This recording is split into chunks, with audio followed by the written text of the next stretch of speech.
Hi everyone, very good evening guys. I hope I am audible and visible to all of you. A quick confirmation in the chat box and I'm sure all of you are at least relieved, to say the least, that the exam is finally done and dusted, and there has been obviously a change we did not see of, depending on whatever little feedback I have got up till now from the students.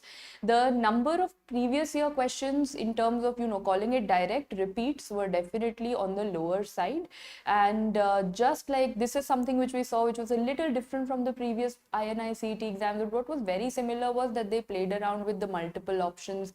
They made you select multiple options from a single question. That was the similar pattern. What we also saw similar was how in one option the entire answer could change one word, and there were these tiny intricate details that were mentioned that could change the answer in any possible direction. So that is something which is typical of INI CET, and that was there at this time as well. So again, that is what we were expecting from the exam. So like I always say, and I hope all of you by now are not too bored of the recalls that of course you get bombarded with as soon as you walk out of the examination hall, which has become part and parcel of every exam.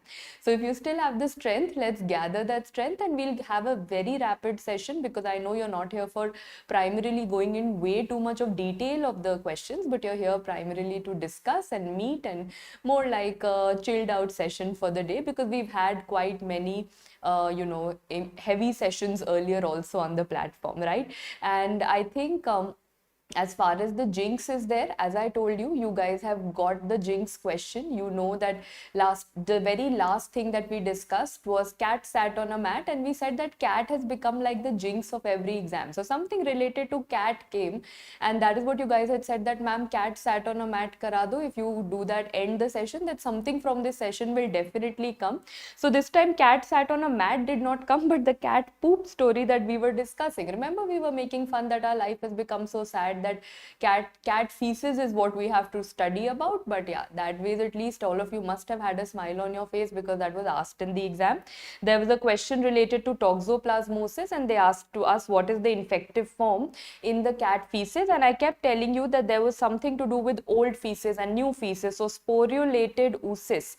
Sporulated oocyst is what exactly you had to mark in the question. So that was the answer, direct answer. Like I told you, bradyzoite is also infective, tachyzoite is also infective, but when they're talking about cat feces, that is definitely gonna be sporulated oocyst. Okay, so this was a clear-cut, simple question. I've got questions which are mixed of path and micro for this session, and this is an ongoing session. After this, at 6 o'clock, you have radio and then other subjects coming up your way, right? Okay, chalo, this one is settled for us. Cat feces, toxoplasmosis, done. This was another image-based question that you had, and guys, alongside anything you want to add, you feel that ma'am, nahi, some students have given you a wrong recall, or you've missed out, or you've added something extra from your end. It's an open discussion platform. Let me know, so that at least when I upload this on the app, if you are appearing for NEET, planning to appear for NEET 24, or for your juniors, then of course we can have a more corrected version for them. Okay, so next, coming on, IBQ, you had something like, this is what everyone had told me, that ma'am, there was something which was a gram positive organism with a capsule that was there, and a pilus was also there. So capsule and pilus both being there, and now when you have to go back to the options, definitely Neisseria meningitidis capsule. Acha, someone says pseudomonas was also there in the options. Okay, pseudomonas is also there, agreed with you. Okay, so we'll add that definitely, as you are saying. But when I'm talking about capsule and a pilus, what my first option would be Neisseria meningitidis, because not only does it have a capsule, it has a very classical type 4 pilus. Even Neisseria gonorrhea has that type 4 pilus, but यहाँ पे capsule भी था. So gonorrhea doesn't have a capsule. Neisseria meningitidis has a capsule. So the answer over here is settled. Settled with this question. Can we move on to the next question for that matter? Yes, there was this that was asked, something related to CD40. Finally, I came back to the point that NEET and FMG had ignored a lot of general micro and general pathology. So finally, we had something that was dealing with general path and micro, right? Absence of CD40. So either they asked you what was not happening because of it, or they asked you the disease. So I've got you both options so that you guys can easily select what was there over here. So whether they ask you CD40 or they ask ask you the CD40 ligand, any of these things missing is a result in hyper IgM syndrome. Hyper IgM syndrome basically means that there is going to be a defect in class switching that is going to take place. Remember, I always used to teach you a concept of char chalis. What is char chalis? That is for class switching. You need char, that is interleukin 4, and you need chalis, that is CD40. So whenever you want to change the antibodies, you are going to need char and chalis. But when char and chalis are not there, that is exactly when you deal with a syndrome called hyper IgM. Of course, no points for guessing that hyper IgM is going to have excessive amount of IgM, and all the other antibodies like GAE will not, because change nahi hua, so the other antibodies are going to be lesser, and hyper IgM is going to be the immunoglobulin profile. So this everyone has unanimous, everyone has agreed. Very good. Coming to the next one, their favorite, slaps on the cheek appearance. So this is their favorite picture. You know, this virus is their favorite virus, and this was a slapped cheek classical appearance, which I am sure as soon as you saw it, you guessed what was the virus that they had asked you. It was parvovirus B19 infection. If you remember your image based session, the same picture we had done for parvovirus B19 infection. And now if they ask you, in fact, I also told you how to learn parvovirus. I always used to tell you that parvovirus is gonna attack the P antigen of which cells? Of the red blood cells. It goes and attacks the red blood cells of the body. So which is the hematological problem that it most commonly causes? It causes pure red cell aplasia. So if you see the pattern, try to pick up the pattern. Parvovirus B19 inka favorite ban chuka hai. Just before this, they had given a question on the rash of parvovirus, not only on slapped cheek, but rash also on the palms and the soles, right? Their gloves and socks wala appearance. That was the previous question. This time they came up with slapped cheek appearance, and along with that they've come up with PRCA, pure red cell aplasia. Anyway, pure red cell aplasia is a very, very famous question. Pure red cell aplasia exam mein aayega. There are two things that are going to be asked. Either they will ask you parvovirus B19 association, or they will ask you one mediastinal tumor which came in one of your surgery questions also this time. And what is that? That is going to be thymoma. So pure red cell aplasia ke sath yahi do questions hai, all times this will gonna come. So this was also definitely settled. Parvovirus B19 or slapped cheek appearance, I hope you remember, this is known as the fifth disease, which is again very, very famous. Good. This is settled for us. Let's move on to the next one. This also happened to be our jinx, which we studied 1.5 days before the exam. Remember the story of the tumbling, the drunk man that I told you, that when you are young, you can definitely afford to be drunk and you can afford to tumble around. But when you are old, 37 years old, then you cannot drink and not tumble around. If you remember listeria, listeria is that drunk man which is motile at a young age or young temperature, 22 degree, and non-motile at an old temperature, that is 37 degree. So that is how we had learnt it. So question kaise aaya tha? Question was not this. I know your question was giving you multiple options. To avoid your confusion, I have got you. So either they said motile at 22, non-motile at 37. The other option was non-motile at 22, motile at 37. Either ways, you don't have to get into all of that. You know, listeria is your drunk man, drunk at a young age, not drunk at an old age. Also, the hint was they had given you some gram-positive bacillus. The history said some gram-positive bacillus. Of course, if you all remember that very famous mnemonic McDonald's, the gram-positive bacilli McDonald's, जिसके अंदर L for listeria is definitely going to come up. So what is this motility known as? Very good. We've got Dr. Debangana telling us, right, that the motility is referred to as a differential motility, means that it is going to show different features on different temperatures. Okay? Someone said image was given. Okay, thank you for that feedback. I will make sure that I can add. Either ways, gram positive bacillus ka matlab purple color bacillus diya hoga photo mein, right? Purple color bacillus must have been given, and yeah, that is something that you had to put up. Some of you are saying that this was related to pneumococcus. Was this the case? Because that is not something that I got. I was almost interacting with students for almost 4 hours ever since the exam got over, but no one told me about pneumococcus. Everyone told me about listeria and the tumbling. But whatever questions you are saying jahan pe doubt hai, I'll put a star over here, and I will definitely get more feedback, and I'll make sure that I correct it once I upload it on the platform. Okay? Now let's move forward. This is something which came as match the following. So I have already done the match the following for all of you. And what is this match the following? Acha, before that someone is saying that ma'am, we also, okay, this pneumococcus wala we can definitely keep it, guys. Don't worry, this I put a star. Matlab I will ask more students. You guys have told me pneumococcus and non-motile was there. I'll still figure out, because everyone till now was telling me listeria, but I'll have to, you know, take probably 50-60 more reviews I'll take from students, and we'll know as a consensus that what was there. But yeah, I've noted your feedback and I'm going to work more on this question. Okay, yes, coming back, we have got match the following incubation period. So I think this was pretty easy. Syphilis, though, you know, when you get match the following, the easy way out is that you can do one or two also and at least come to an answer. So I've got you the direct match the following that they gave you. We all assume that syphilis ka to sabse easy wala hai. Sabse easy wala 9 to 90 days. Yes, that is something that was simple. Okay, next, you know, SARS-CoV-2, I still believe that incubation period can be anything on this planet. So if I would have been in your place, I would have kept this as the last option to match, because whatever would have been left, I would have put it under SARS-CoV-2. So on that note, for hepatitis A, I think everyone knows hepatitis A ka 15 to 50 days.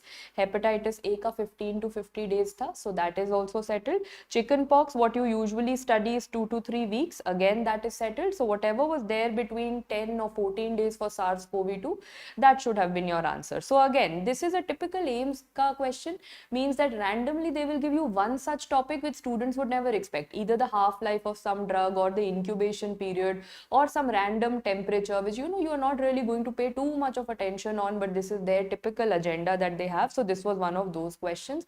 But I hope at least with syphilis and chickenpox and hepatitis being simple wala diseases, you shouldn't have got this wrong, right? Acha, now some of us are still stuck on you know, on the previous question that ma'am we got lens shaped organism. Honestly, I cannot comment on that. Agar to dekho lens shaped tha, lanceolate tha with a capsule, then you are right, it is pneumococcus. Then you marked it non-motile, I understand, but I don't think other than 2 or 3 students have told me this. Most of them have told me the tumbling listeria story and the temperature story. So as I said, let us wait a little more, let more students give us feedback on this and we'll work around it. Agar lens shaped tha, capsule tha, to pneumococcus हो जाएगा. If tumbling motility mentioned था, temperature range mentioned था, तो listeria हो जाएगा. But if gram positive bacillus was written, then pneumococcus तो you can't mark ना. If they have characteristically written a bacillus, then how can you mark a pneumococcus in that scenario? तो थोड़ा सा you will have to work around this question a little more. I don't think we are still there in getting the entire information correctly, right? ठीक है, चलो. Now moving on to the next one. This is another, I think there were 2 questions which were pretty much expected. एक aspergillus वाला और एक mucor वाला, right? So what was aspergillus and mucor? I think this is a question which is very, very classical. I don't know whether a theoretical question was given or an image was also given, but either ways, even if they would have written that you have an acute angle branching and you have a septate hyphae, if that was written, then only you could have marked the aspergillus, because it shows you that acute angle branching, and you've seen this picture so many times with me. I've shown you 2-3 times in every image based session. I used to say कि ये तो आएगा ही आएगा. So what all was there? Acute angle branching, and you can see the septae also. So that was a case of aspergillus, and everyone said that ma'am there was an image given. Okay, so we are correct on that recall, and everyone said there were 2 questions. So ये तो aspergillus वाला question होगा, right? And of course I am just my assumption, if aspergillus wala question hoga, they love to give you related histories of the lung, either an aspergilloma or a bronchopulmonary aspergillosis. Either they like to give you that, or they give you a history of otomycosis. So either of the 2 are their usual favorite histories, although disseminated aspergillosis can then take part anywhere in the body. So that is another thing. ठीक है, चलो, this is one thing. Pseudo hyphae wala alag hai, Dr. Nusrat, I'll be coming to that. Aspergillus आया, so examiner said, how can I forget the famous black fungus? So this is another one that they had given us, and that was related to mucor, right? So mucor, I think everyone knows opposite हो जाता है. It is going to be aseptate, and it is going to show you perpendicular branching as we had studied. So you could see the perpendicular branching, no lines given. Remember we used to say mucor is mota mota like a ribbon, so it is a ribbon like organism. Yes, this everyone agrees with me कि ma'am aspergillus भी था questions में, mucor was also there, both of them were mentioned. Pick नहीं था, yes, maybe for mucor the image was not given, but for aspergillus the image was definitely given. Image I have added over here just for completion of the question. ठीक है, everyone agrees with me on that? Okay, this is another question which created so much of confusion. Everyone said ye photo nahi wo photo, but after again taking a consensus and a poll, I believe this is the photo that everyone agreed. And some of you also said that this question had a glitch. Some people said ma'am only half photo got downloaded, and yes, and I have of course got that feedback that the images again this time have not been the best possible, but we have to, whatever resources are given, I told you now, whatever life God gives us, we have to be h nana कि जो भी दिया है उतने में we will have to adjust. So yes, this is there. Of course, if many students came back, actually what must have happened was, if by chance there was a technical issue and only one part of the picture would have gotten downloaded, agar sirf upper part aata na, this much area, I would have also thought that this is a speckled pattern. But if you look at the entire picture out here and you look at these chromosomes getting nicely arranged, guys, then this comes out to be the centromeric pattern. Okay? So that is why I believe that there are a lot of students having this confusion that could come across as a technical glitch, and it's quite unfortunate, but yeah, that is what I could infer out of it, that such an easy question, why are students having so much of a problem? But jinka half photo hua hoga download, even I would have thought of speckled only. But when you look at the rest of the picture and chromosomes over here, so then that is going to be centromeric. So usually when such kind of glitch, technical glitch, or you know, such kind of controversial questions comes, what I've seen in the previous years is everyone writes as a feedback to the to the authorities, and then if they consider it valid enough, they give a mark to all the students for that particular question. So again, now I can't comment on it because I was not a part of the exam, but I've told you the possibilities of what might have happened. Agar ye wala photo tha to speckled, but agar pura photo aaya hai, then I would, if this all is seen, then I have to go in for centromeric. Abhi don't start giving me all crying emoticons all of a sudden, because I know you will feel so bad कि ये question तो आया आता था and then still I've got it incorrect. God is mean to me and luck is not on my side. No one wants only that I should crack an INI CET. Trust me, this is what must be coming to your mind, but you, as I said, get over things and move forward, right? So as of now, my answer to this remains centromeric. Let's move forward. Again, on this, I know I've got you just a picture because options are also quite similar to it. All that you have to tell me in the exam was, were they asking you antibody excess, antigen excess? On the basis of that, your pre-zone and pro-zone and post-zone phenomena will be settled. So all of us know that whenever, what is this known as? This is the Marek's hypothesis.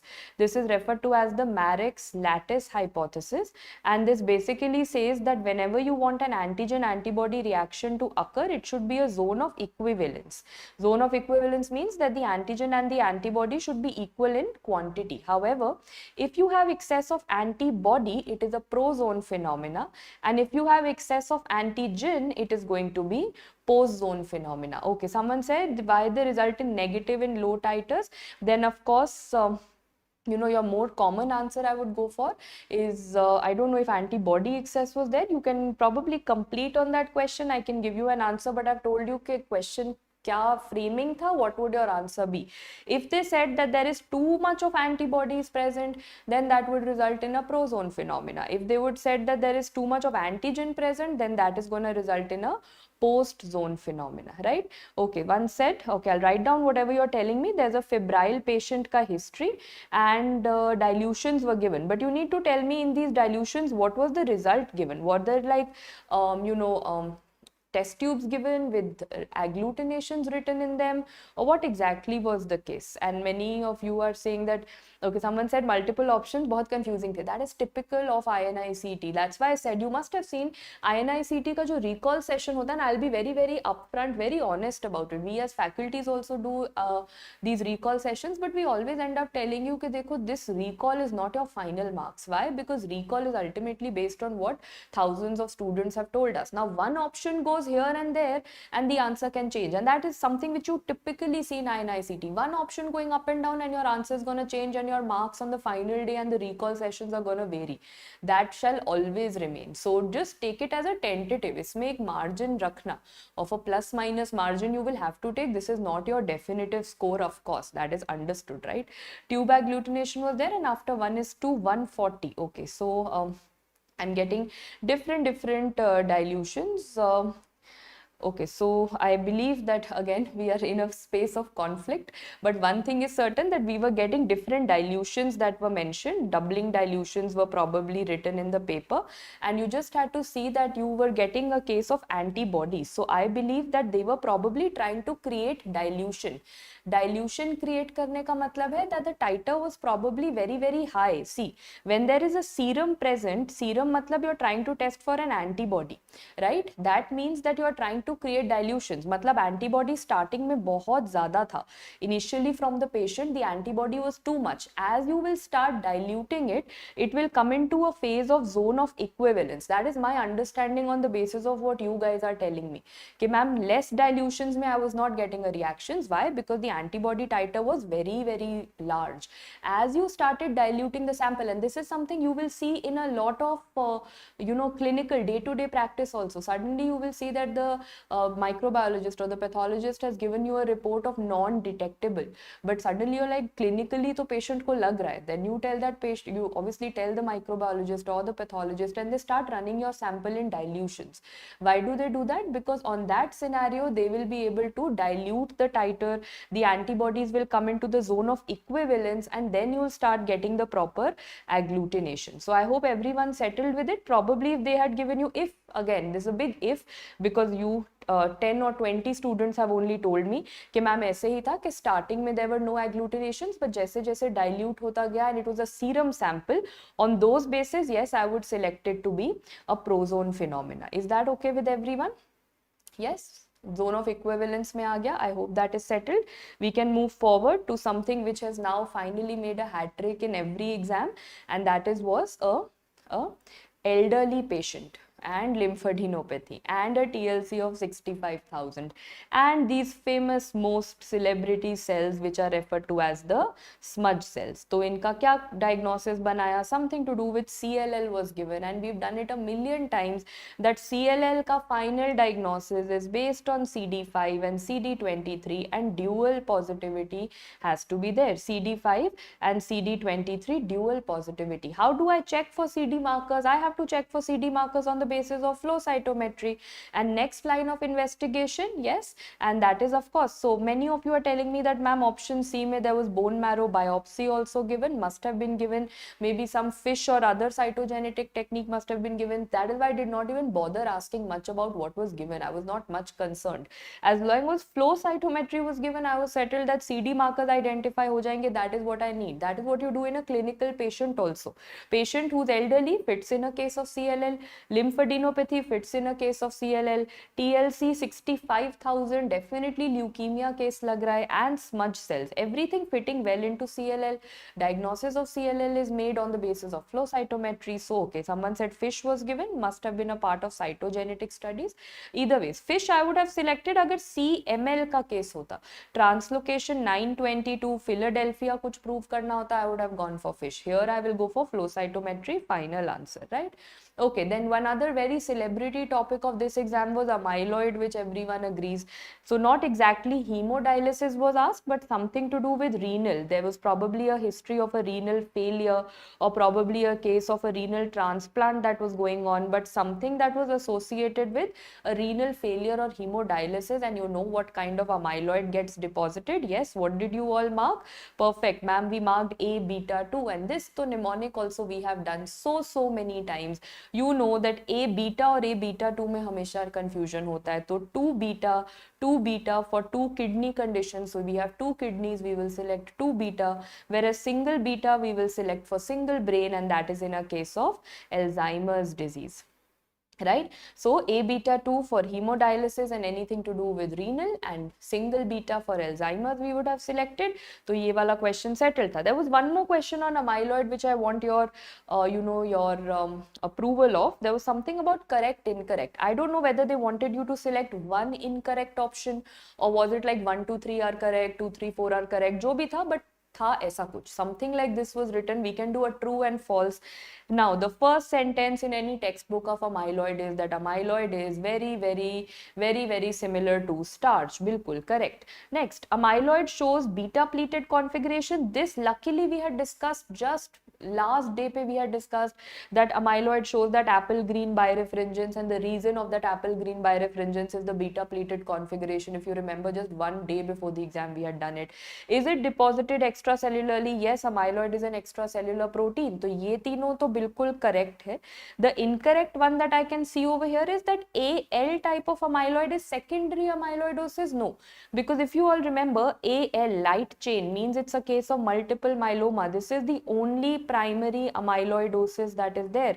All the others, A beta 2, बाकी सब कुछ secondary है. AL is the only one that is the primary amyloidosis. So this was the only false one. So now you know, जो भी पूछा था 1, 2, 3 are correct.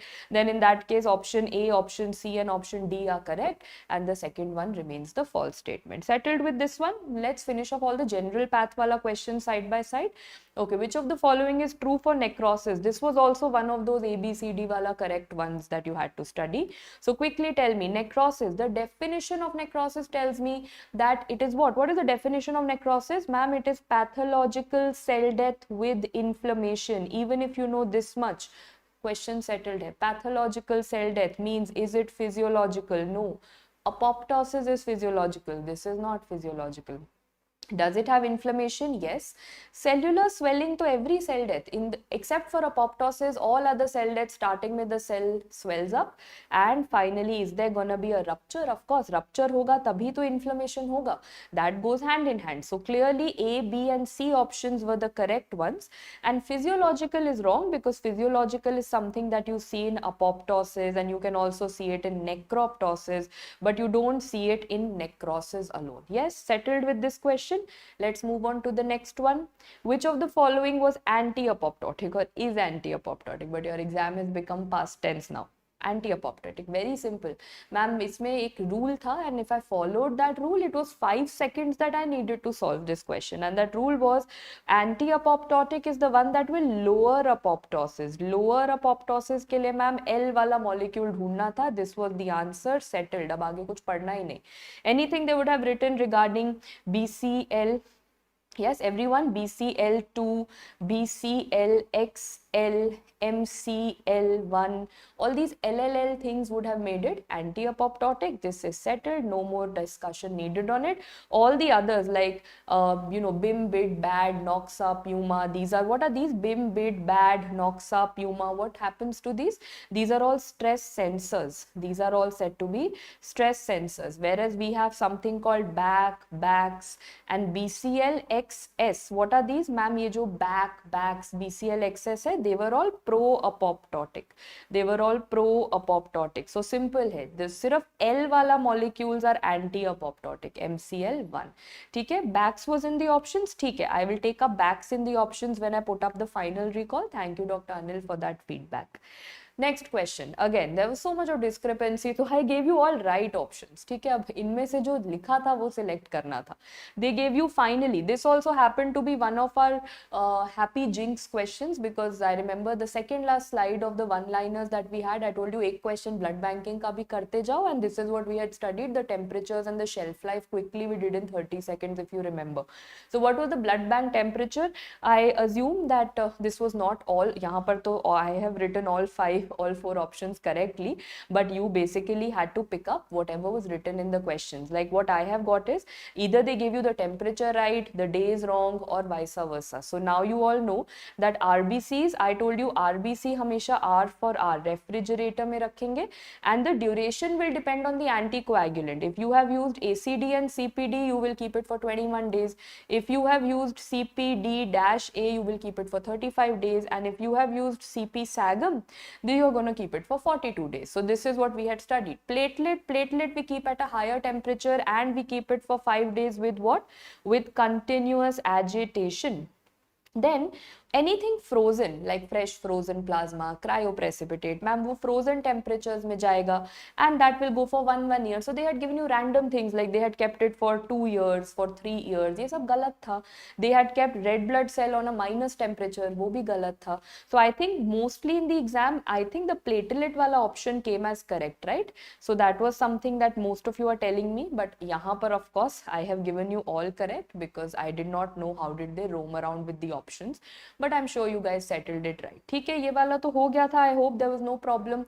One more thing, do you remember before the exam when we were doing our image based questions, I gave you one story of a real beggar and a pseudo beggar. We always used to study that iron deficiency anemia एक real beggar है and बाकी सब fake beggars है. So they gave you an iron deficiency anemia profile this time. I know that all of you can fill in the blanks easily, but I think what students told me was you had to select one best. So I'll tell you, iron deficiency anemia matlab full beggar, real beggar. He does not have any money, any bank account, nothing. So na iron है, ना transferrin saturation है, ना bank account में ferritin, storage form वो भी नहीं है. So the total iron binding capacity is high. This is what should have been the ideal options, right? So I'm assuming if I would have got such a question in INI CET, I would have stepped back and thought, how can they give iron deficiency anemia in INI CET? INI में they should have given anemia of chronic disease or sideroblastic or some little advanced stuff, but sometimes they do this. They're gonna go extremely basic, and we had already told you that common sense is the first thing that you have to apply in the exam. So I hope none of you got this wrong. This is something, if you are having a guilt, I will say कि ठीक है बनता है. This is a guilt that I would have also had if I would have made a silly mistake over here, but I'm sure you guys must have not. तो ये तो as it is correct हो गया होगा. ठीक है. The next one, another picture which I think I've my phone gallery is full of this picture only because everyone is, I don't know, everyone's gotten so excited about electron microscopy coming in the paper, which comes every time. And if you remember, I told you one rule of INI CET that even if you study 1 million electron microscopic images and go, there will be an extra one in the exam which you would have never seen. And this is exactly what happened in this exam also, but thankfully this time the question that they gave was more or less you can say थोड़ा सा common sense हो गया था. Although मन तो सबका ये कर रहा था, everyone wanted कि Gaucher's mark कर दो because Gaucher's का hat trick हो चुका है, तो something of Gaucher's only they must have given. I would have also thought that way, but if I put my common sense, I can see some classical hairy stuff coming out, and this of course happens to be a hairy cell leukemia. But again, if I would have been in your place, I would have been so tempted to mark Gaucher's because like we were all set कि Gaucher's आएगा और Gaucher's mark करेंगे, वो तो like mandatory question है, like feel good factor है, but that did not come, at least till now. I don't know whether it came from biochem point of view. No one's told me that Gaucher's came. That is what you guys know best, if it came or not, but I'm sure all of you must have stopped and searched for that crumpled tissue, this and that, because man kara hoga. But no, if this picture came, this is a classical hairy cell leukemia electron microscopy. Let's move forward. Now we have the next question. DNA sequencing alteration can be detected by, I've got fourth option. What students told me was flow cytometry was also given. Some students are also saying that ma'am there was pyrosequencing also that was given.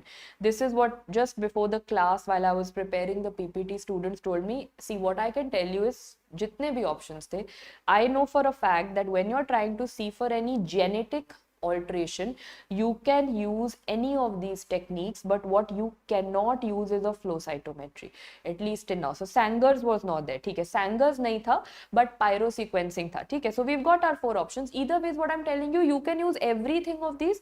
What you cannot use is flow cytometry, because again and again I'm telling you that flow cytometry is for all those CD markers, na? CD5, 19, 20, 23. So CD markers is definitely for flow. So whatever case it was, whatever other options were there, you had to mark all those options. What you did not have to mark is flow cytometry. ये वाला question clear हो गया? Can I move forward? Which was a good next question. Karyotyping was also there, so see the options are increasing, but I don't think karyotyping यहाँ था. Karyotyping एक अलग question था. Karyotyping was something to do with the steps of karyotyping. I'm gonna come to that also, but before that, yeah, we had a question over here which was I think the image was given and you had to give a description, or probably they had just mentioned something to do with clue cell, है ना, something to do with clue cell. Someone's asking me, ma'am, FMG exam होगा या नहीं होगा? I know all of you are checking the NB site daily. Someone told me that, ma'am, I'm just sick of it. I stopped opening that website. होगा तो सही, but yes, all of us are waiting for the details. ठीक है, चलो.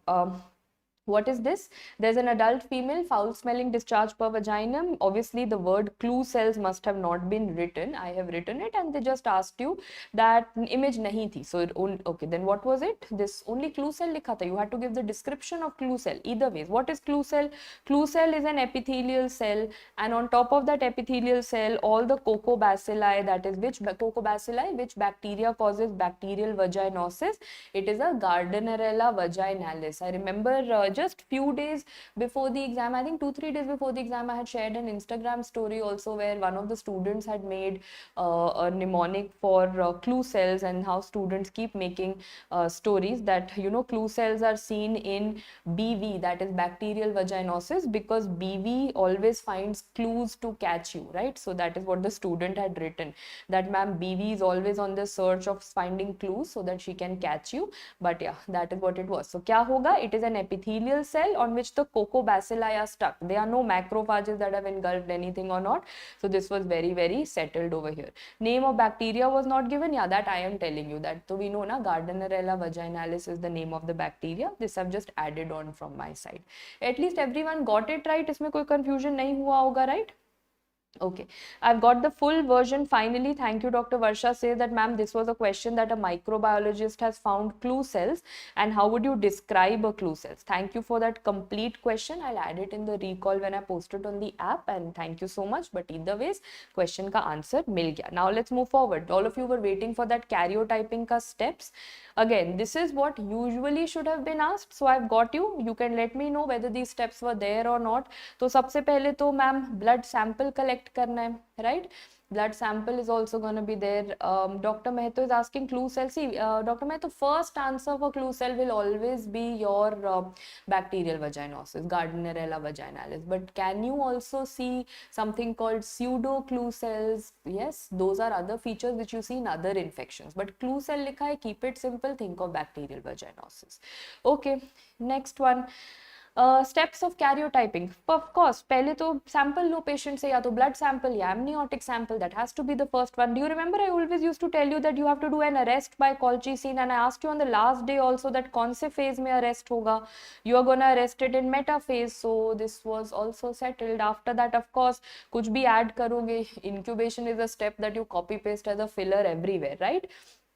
After that, you are going to prepare your colonies, and what banding do you do? We always kept saying Jimsa banding. They had written Jimsa banding. They could have written quinacridine banding, any other banding. So what I have written in this scenario is the same order that you should have marked, and we've done this so many times. In fact, one of the steps is missing. They have, I don't think what students didn't tell me that, but they should have written fixation also. Don't you remember we did fixation, Carnoy is fixative, but they couldn't give you like an entire paragraph. They've given you, you know, bits and pieces of the procedure. But yeah, this is how you should have arranged it. You collect a sample, you arrest it in the metaphase, you incubate it, you prepare some colonies, and then you're going to do the G banding or the Jimsa staining, which is the most common part that is there, right? Chalo. Having said that, someone said that, ma'am, there was a lot of mycology involved. Again, expected. It's almost been 2 years, be it NEET or be it INI CET, ever since basically post-COVID. जब से वो black fungus शुरू हुआ, the examiner has also become obsessed with mycology, be it dimorphic fungus or be it aspergillus, mucor. अभी तो that beta-1,3-D-glucan testing thankfully did not come because they were quite obsessed with that. So they did not give you beta-1,3-D-glucan testing, but they gave you aspergillus and mucor both. So yeah, that is something which they have actually gotten obsessed with, and let's see till when, right? Okay, someone said that ma'am, I think I've messed up big time. Abhi aise hi lagega. Like I said na, neither do neither get overconfident after these recall sessions, nor feel that you've not done anything by sitting in that exam and you've not attempted anything out of the questions. Aisa nahi hai, because there are some things, and you will get a lot of discrepancy right now on different platforms. Like I said, you've been bombarded, like 12:30 you walked out and everyone's just after your life and giving you different answers, different perspective, and that is bound to happen. But you don't have to take that.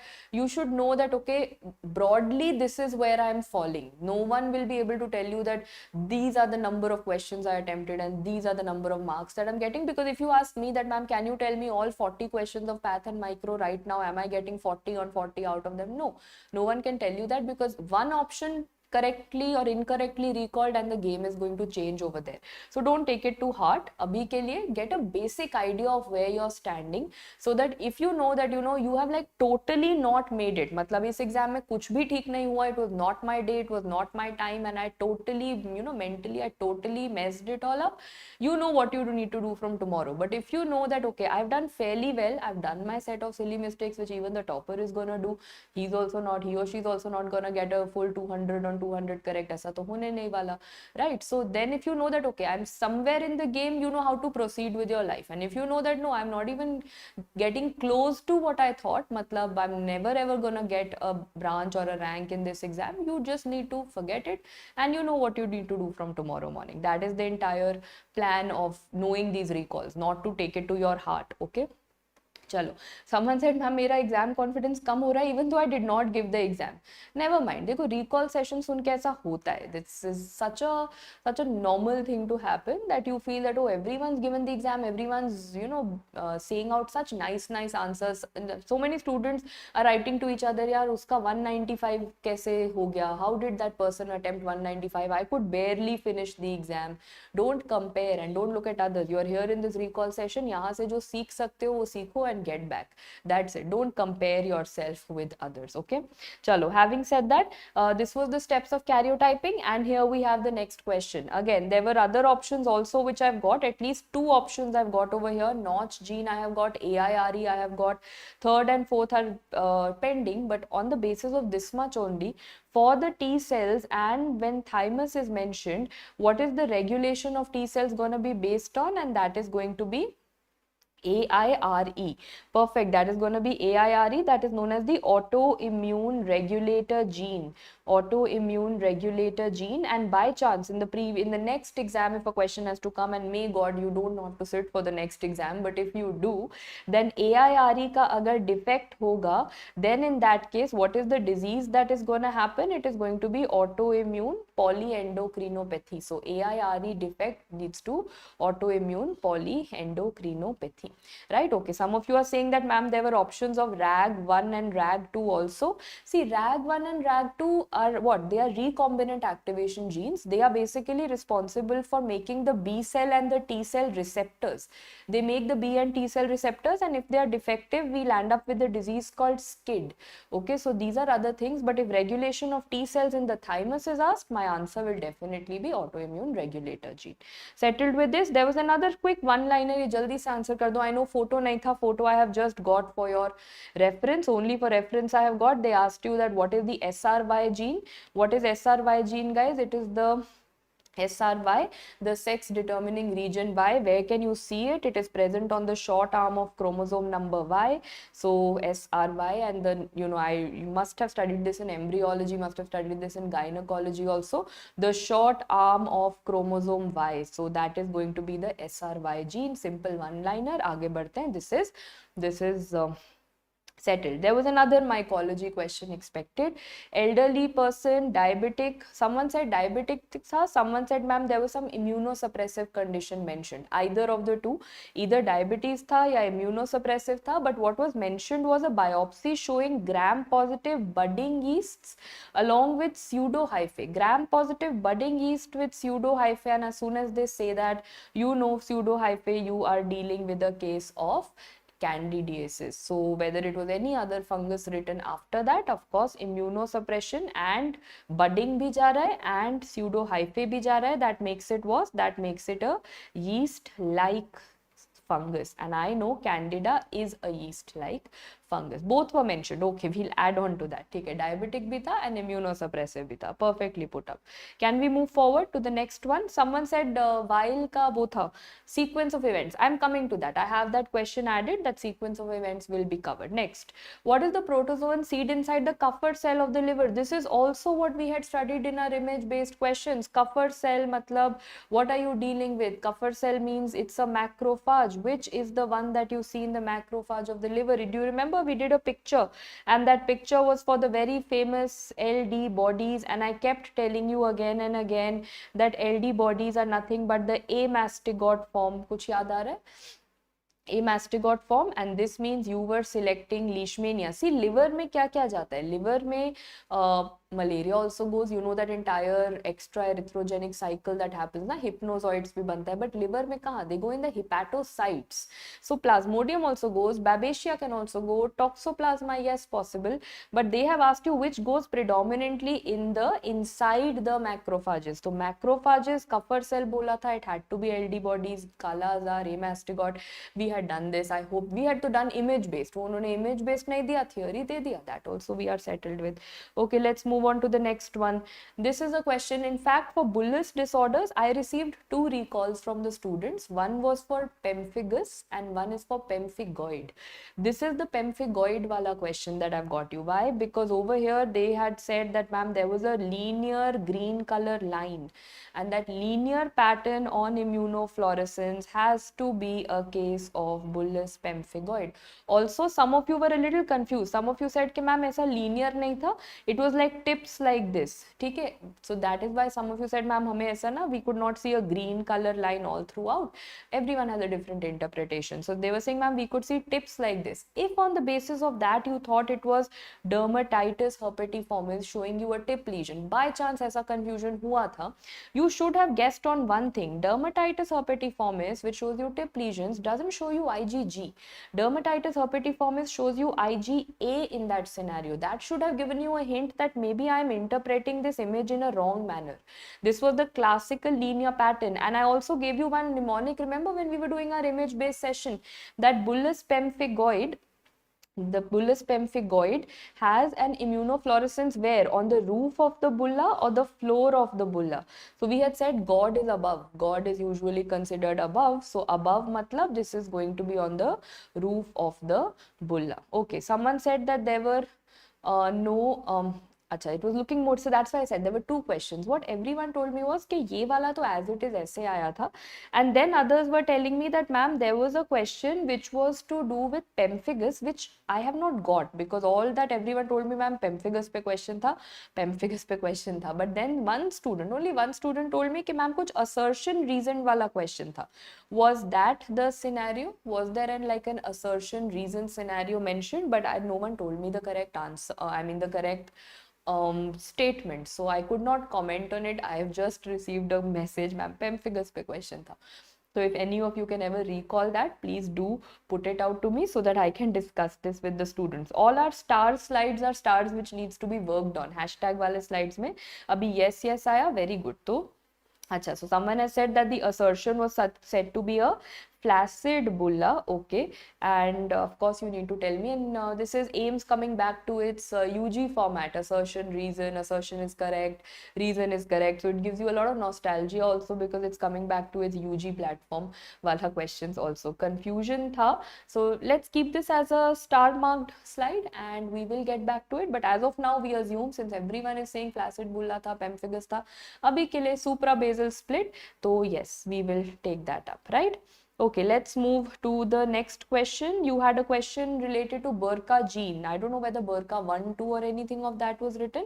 Acha, so I think now there was a lag in the thing and I've got the answers of the previous one. Flaccid bulla was there and reason was mentioned as the tombstone appearance. So theek hai, sab kuch hi theek lag raha hai. Everything is looking correct. Assertion and reason, both statements are going well in favor of pemphigus only, right? And I think both of these seem to be the correct answers in that case. assertion is also correct and this is also correct. Reason. ठीक है, BRCA1 gene coming back. Of course, now breast cancer slash many students said ma'am breast नहीं था, ovarian cancer था. Either ways, ठीक तो दोनों है. BRCA is associated with breast cancer also and ovarian cancer also. तो दोनों चीजें लिखा था. That is correct. Is it associated with Fanconi anemia? That is correct. Is it a tumor suppressor gene? Yes, BRCA happens to come under the tumor suppressor gene family also, and it is associated with colon cancer. Then would have been my answer, which I would have considered on least priority. ठीक है, तो of course you know the answer. Basically, this is the only incorrect one that I can pick up over here. Dr. Jaisha, I only know that in the previous question, the assertion and the reason. अब अगर ये दोनों statements लगाओगे कि there is a flaccid bulla with a suprabasal split, that is correct, and there is a tombstone appearance, individually they are correct. They don't seem to be reasonings of each other. If you ask me why is there a suprabasal split, I will say there is a desmoglein problem, desmoglein 1, desmoglein 3. That would be the reason being the correct explanation to the assertion. But why am I not giving you the correct answer right now? Because I really don't know whether genuinely यही दो statements था. Whatever students have told me कि ma'am suprabasal split होता है, बिल्कुल correct. Tombstone appearance होता है, बिल्कुल correct. Flaccid bulla हो सकता है, that is also correct. Individually all these statements are correct, but I need correct ways of how the answer was formulated. Then I'll be able to tell you whether the reason was the correct explanation of the assertions, right? ठीक है, चलो, this is also settled. BRCA question is also settled. Let's move on to another match the following. I've done the match the following for all of you already, so just let me know if this is how you also matched it in the exam. Number one, they had something called Kaplan syndrome. Yes, Kaplan syndrome is coal workers pneumoconiosis. Along with that, patient can also have rheumatoid arthritis. So yeah, I would have marked it as one. Then of course is mesothelioma. It is a pleural tumor. Pleural tumor है तो pleural effusion होगा. And last day also I was telling you mesothelioma पे कुछ तो आएगा. Do you remember the last one-liner session where I was telling you the marker of mesothelioma is calretinine? I told you कुछ तो पक्का mesothelioma इनका favorite tumor है for some odd reason. They have to give you one question. So they gave you something to do with pleural effusion. Okay, coming to next. Of course, it is caused by asbestosis. Can that show you a crazy pavement pattern? No, the crazy, I think there was a, match the following tha. So out of asbestosis and silicosis, you had to mark between crazy pavement pattern and lower lobe appearance. One thing that I've again and again told you, that the only pneumoconiosis that affects the base or the lower lobe is going to be asbestosis. So that is correct. Silicosis should have shown you the crazy pavement appearance. For that matter, COVID likha hota, although not in this question, but COVID is also very famous nowadays for showing you the crazy pavement pattern, right? So this is also something that is settled. I hope this is how broadly, if I have got the recall right, I hope this is how you guys had matched it. This is settled for you. Someone had asked me that, ma'am, does BRCA involve in DNA repair defect? Yes, BRCA has. BRCA, ATM is ataxia telangiectasia gene, BRCA. These are also now known to help in DNA repair. Dr. Anil, you asked me, ma'am, pemphigus में fishnet appearance होता है? बिल्कुल होता है, but tombstone appearance is a light microscopic feature, and you are telling me fishnet appearance. Fishnet appearance is an immunofluorescence feature. So now होता दोनों है, but the microscopies are different, right?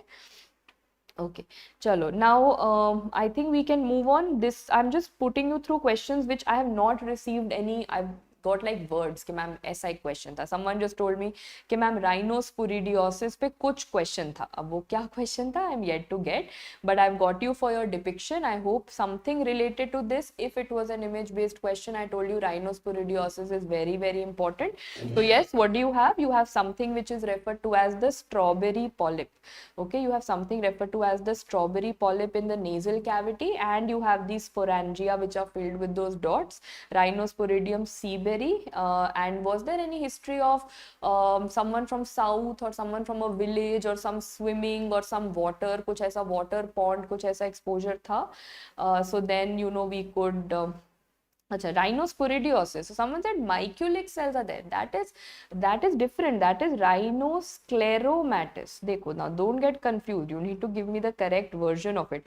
If miculic cells were written, then my answer is gonna change. That is Klebsiella rhinoscleromatous. That is different. If you are saying that this picture was given, यही था, then village का या swimming का या South India का कुछ ऐसा history था, then it is rhinosporidiosis that you mark over here, and Rhinosporidium seaberry happens to be the remember the organism which is non-cultivable, right? Non-cultivable होगा. So rhinoscleroma क्यों नहीं हो सकता? फोटो ना, Mikulicz cells are macrophages, Mikulicz cells are macrophages. यहाँ पर तो the photo that you are seeing is the classical structure of the organism. You can see the entire rhinosporidium seeberi with these dot dot dot structures inside it. ठीक है, तो options में rhinoscleroma होगा for confusion, but अगर photo ऐसा था you had to pick up rhinosporidiosis. Is that okay? Let's move on to another one. And photo एकदम ऐसा ही था. Yes, this is the favourite Wikipedia photo that they've picked up, so they've played very safe out here. Okay, chalo, now moving on to the next one, hydrops fetalis. Now they asked you which of the all of the following are non-immune hydrops fetalis. These are some causes of non-immune hydrops fetalis that might have been written in the question, but they said except. I would have marked ABO because I know that ABO and RH incompatibility is going to be immune hydrops fetalis, right? So that is going to result in immune hydrops fetalis. So my only answer for immune would have been ABO RH. Rest whatever was there like congestive heart, cardiac failure, parvovirus, any chromosomal anomalies, any thalassemia mentioned, वो सब non immune hydrops fetalis में आ जाता है. Immune में only one of them is going to come, either ABO. I think this time ABO was written in the options, right? Because 2 years ago RH incompatibility पे question आया था, same question, but RH incompatibility was given. So again, the first option, I don't know first, second, जो भी option था, but at least this is the answer that you had to pick up in the paper. All the others are non-immune hydrops fetalis. Referred. Okay with this? This is another question. The first question of recall that I received from the students was this. Ma'am, एक question आया था जिसके अंदर they said JAK-STAT pathway. अब I kept searching and searching कि क्या JAK-STAT pathway आया. I first thought some polycythemia vera question came, JAK2 mutation came, but in the end I got to know there was some hormone that they had asked you that what acts via JAK-STAT pathway. So I believe, I'm not sure, you can let me know if leptin was there in the options, because if leptin was there in the options, then JAK-STAT. Of course, not a pathology micro question, but because everyone was asking me JAK-STAT and I kept on searching for it, I came across this and I got to know that leptin should have been the answer over here. One last question which I want to discuss with all of you is that order of draw that is taking a little time to, yes, finally it's uploaded. The correct order of draw was also asked over here, right? And I've always told you one red light wala mnemonic. I don't know what out of these was given, but one red light wala mnemonic which we always say red light yaad karo. Red light kya hota hai? It is red and then yellow and then green. So red light is going to be red, yellow, green. And now you need to know what does, go back to your kindergarten days. So what is it? The stop light is red.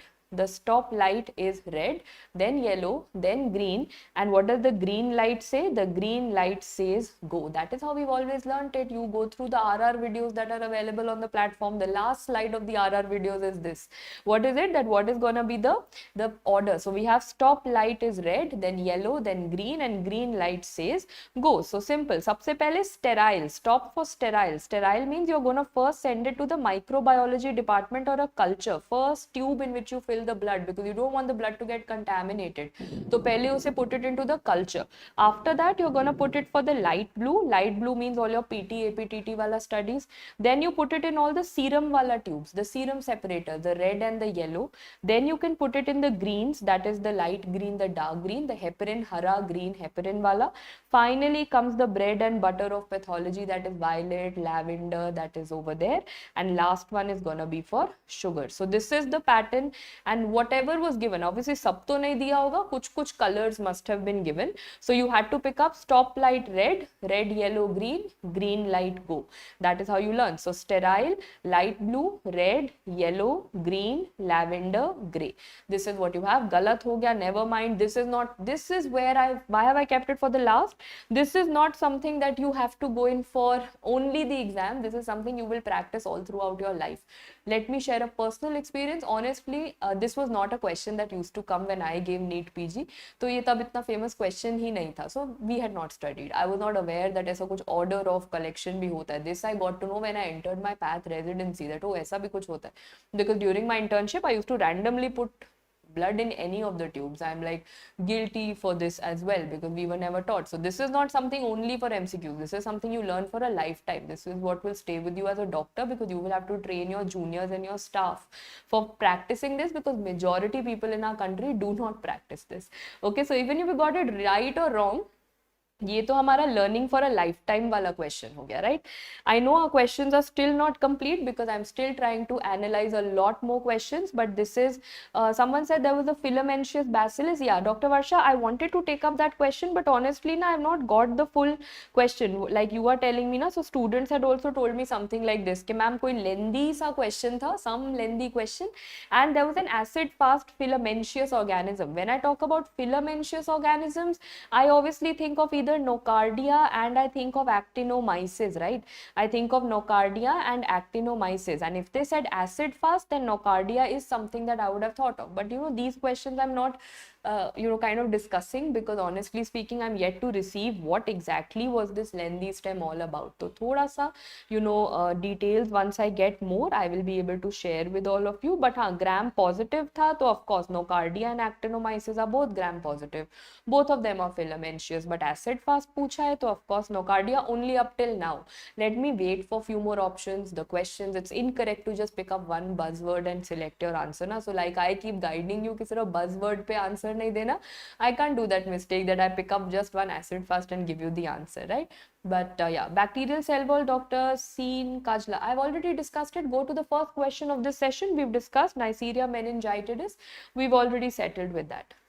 Okay, anyways, the series is not over. We have 6 o'clock for radiology, then we have 7 o'clock for biochemistry, 8 o'clock ENT, 9 o'clock dermatology. So you have a long day of recalls ahead of you, and I'm sure that Nikita ma'am is already waiting and saying that when am I gonna finish my session, so that she can also interact with all of you. So I'll hand it over to her, and yes, stay tuned for radiology, guys. And I'm taking up all the feedback that you've given to me, and I'm still waiting for that nocardia question. I'm waiting for a question on liver abscess, amoebic liver abscess ka clinical question I haven't got, and the exact pedigree chart that came in the paper. These three are still pending for me to receive, and once I receive it, I am definitely going to give you answers to those, but just little more information that I need over here, right?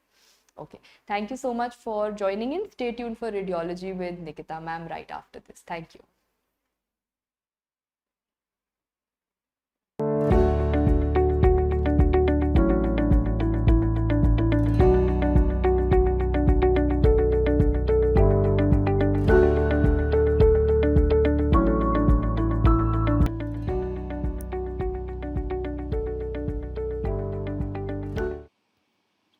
Hello everyone, happy evening, a very good evening. I hope and I believe all of you are doing well. A quick note whether I'm audible and visible.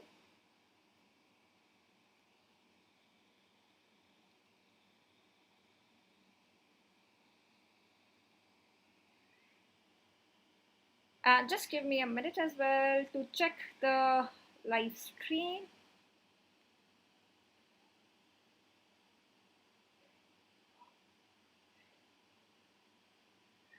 Am I audible and visible, guys?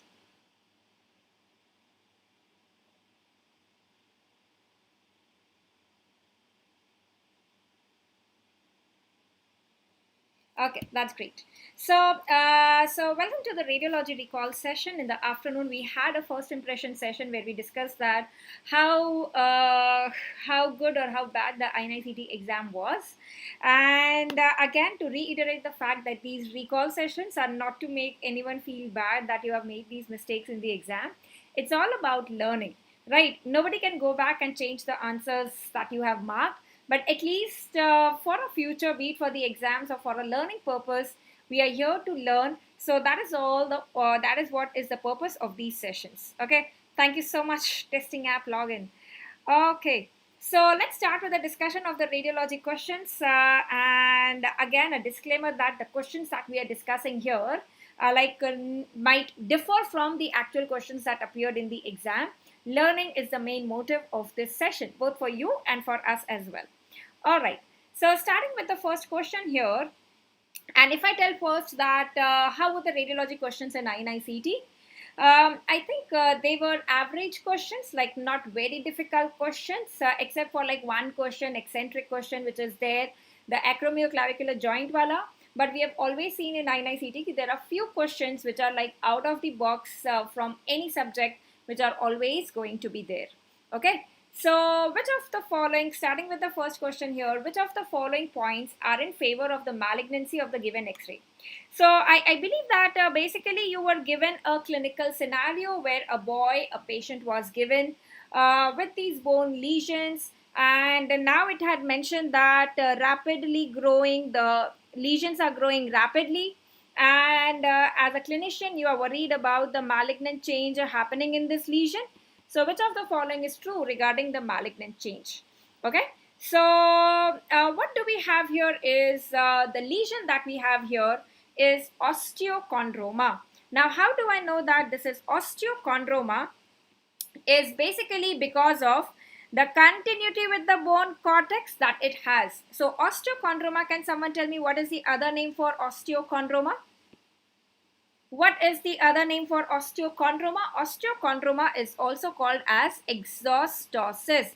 Exo and ostosis, that means it is an outgrowth from the bone. So continuous with the bony cortex, that is what osteochondroma is. And generally these osteochondromas, they grow away from the joint line. So this is near the knee joint, the lesions go away from the knee joint. And one of the options did mention that the growth towards a joint, if it is there, it suggests a malignant change, right? But still that is not the correct answer. So basically to look for the malignant change in the osteochondroma, what is the chondroma part here in the osteochondroma? It is basically the cap. The cartilaginous cap is the chondro part here. So when the lesion is turning malignant, the cartilage cap thickness increases in size. And we know that to look at the cartilage, what investigation do we need to do? We need to do MRI. Cartilage, any soft tissue, is best seen on MRI. So if on MRI the cartilage cap thickness is more than 2 centimeters, that is what the option mentioned, then it is a malignant change in osteochondroma. So the correct answer here basically would be the cap thickness being more than 2 centimeters, right? So is this clear?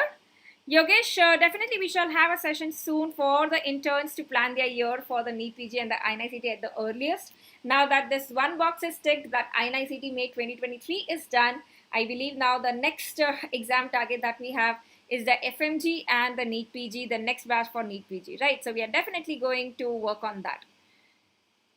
Okay, so testing app login, thank you for that detailed recall, and a bony mass is there. Okay, absolutely right.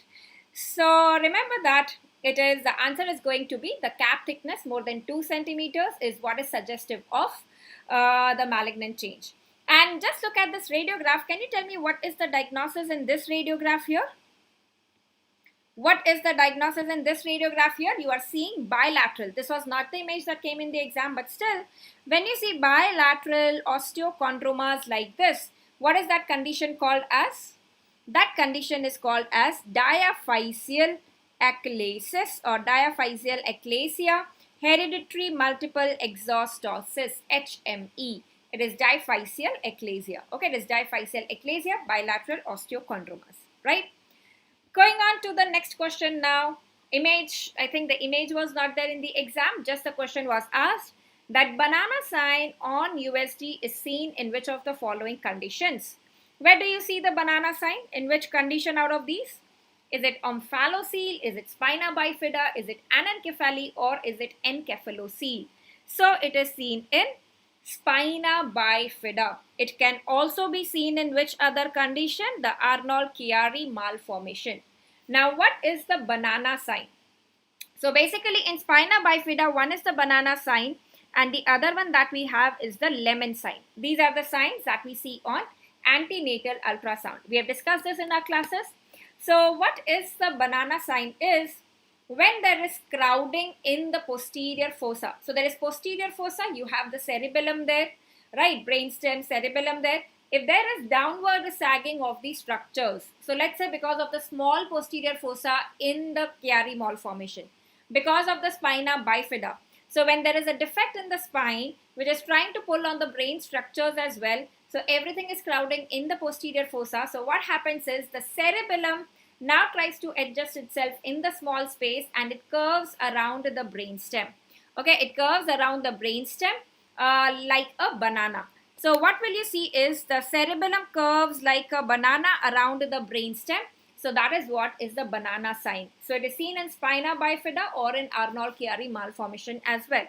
Now what is the lemon sign?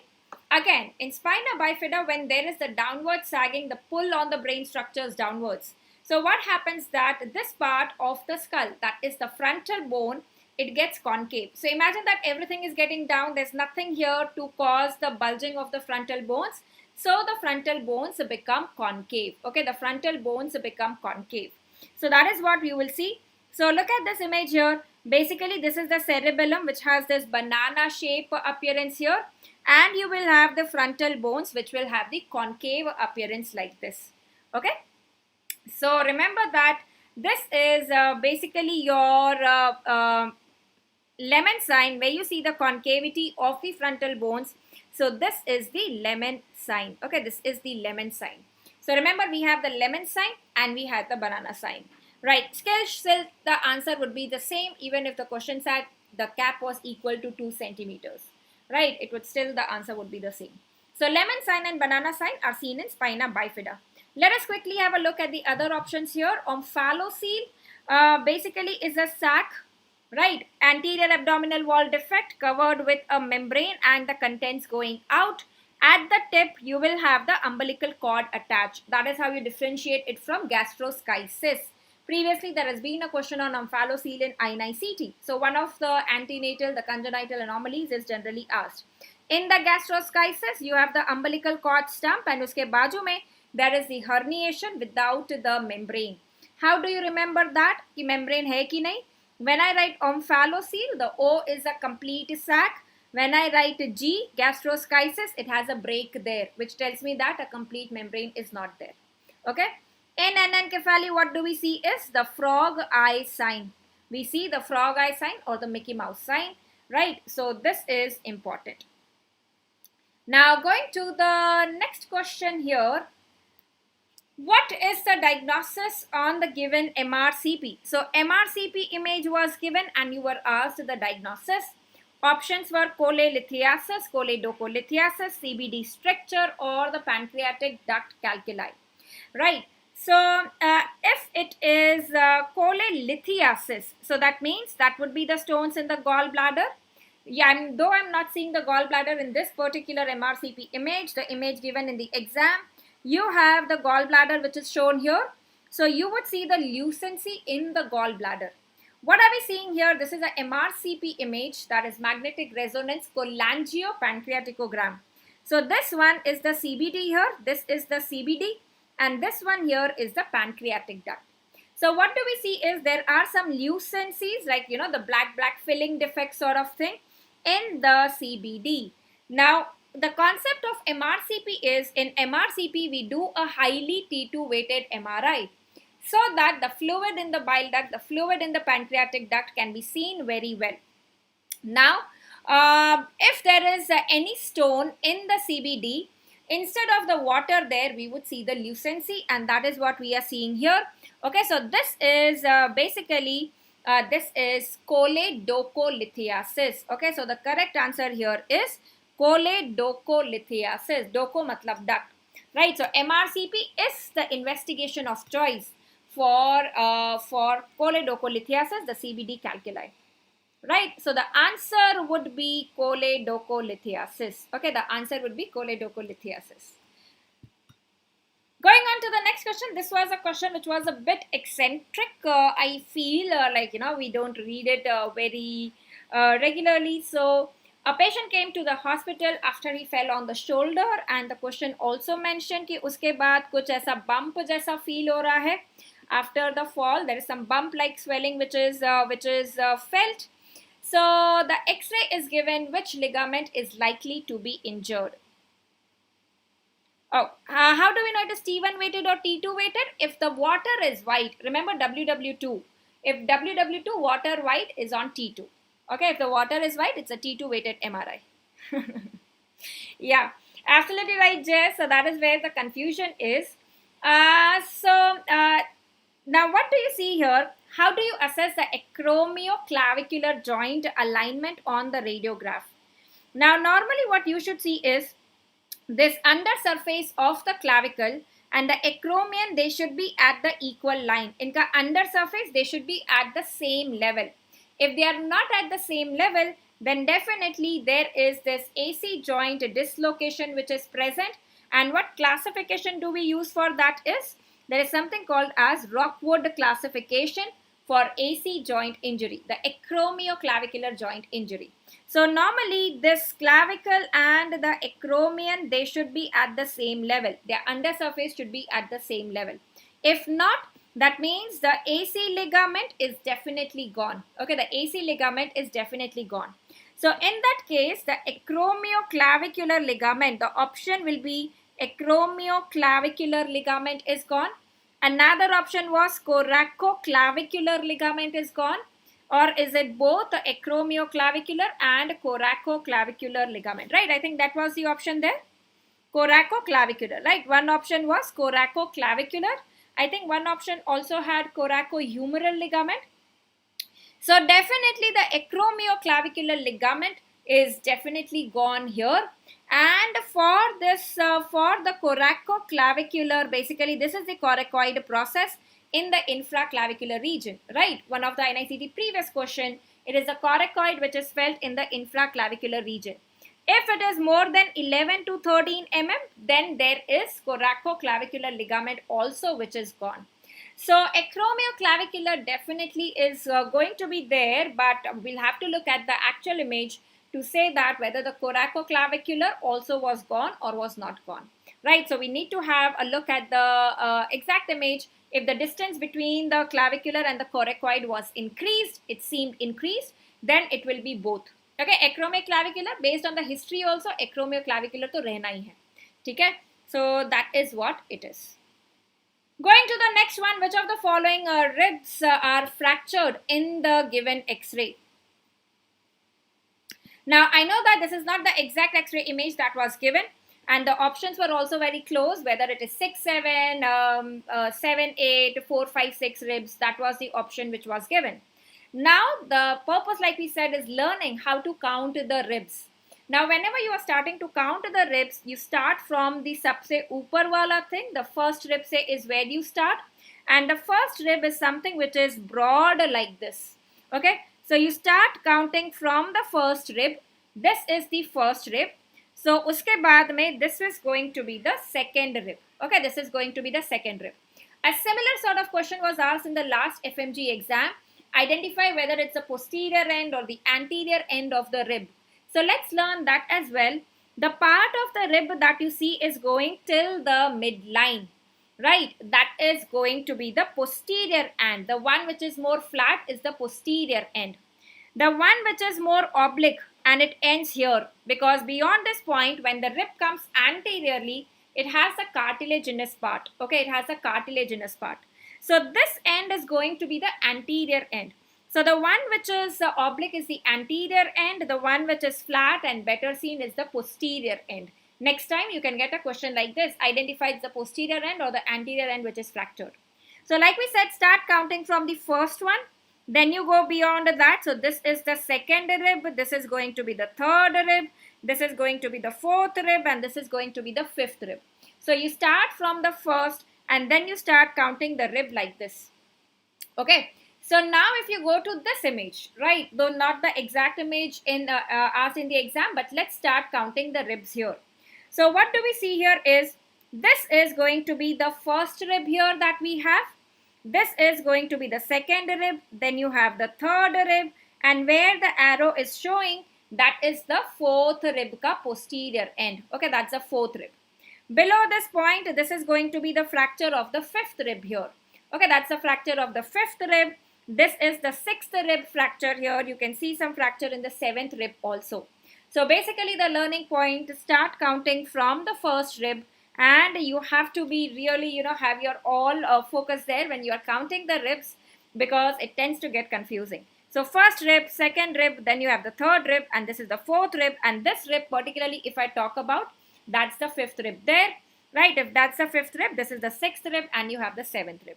Okay, that is how you start counting. Okay, that is how you start counting. Yes, Jay, I agree to that, but it was same for everyone. So we really don't know what the examiner had in mind while putting that image. Okay. All right. So that is about the counting of the ribs. Coming to the next question, what is not an advantage of UST over mammography with respect to the evaluation of the breast lesions? Now, this is a question where all the four options seem to be correct. So we will go with the option which is like the least correct option here. Now, first, it is definitely used in young females with dense breast. Why do we not prefer doing mammography in young females with dense breast? Because the breast, because of being very dense glandular, it will appear all white. And in that white breast parenchyma, identifying the microcalcification will be very difficult.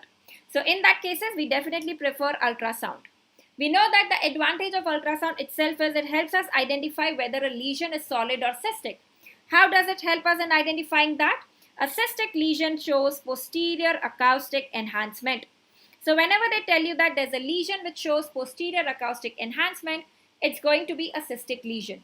So it helps us differentiate between the two, right? So if it's a simple cyst, we know that it's benign and we don't need to do much for that. So it's the advantage with the ultrasound. Second one, definitely it helps in the guided biopsy. We routinely do ultrasound guided biopsy when there's a breast lesion, right? So we get to know whether we are taking the sample for the biopsy from the lesion itself and we are not anywhere else. Last option, USG can be used to detect mammography undetectable tumors which are palpable. Even this is correct. This seems to be like the least correct, but this is also an advantage where mammography is not working, ultrasound can help us. But I think the trick which must be there, we need to get into the reference of this, probably is that ultrasound does not work if it is better if it's a non-palpable lesion also we are trying to evaluate. Okay. So remember that the best answer here is going to be A, though these are all the indications of the breast ultrasound. So symptomatic breast lumps in young females because of the dense breast, we are going to do ultrasound. During pregnancy, lactation, mammographic, and the other one that we had, clinical breast mass with negative mammograms. Clinical matlab it's a palpable breast mass. Even there we are using ultrasound.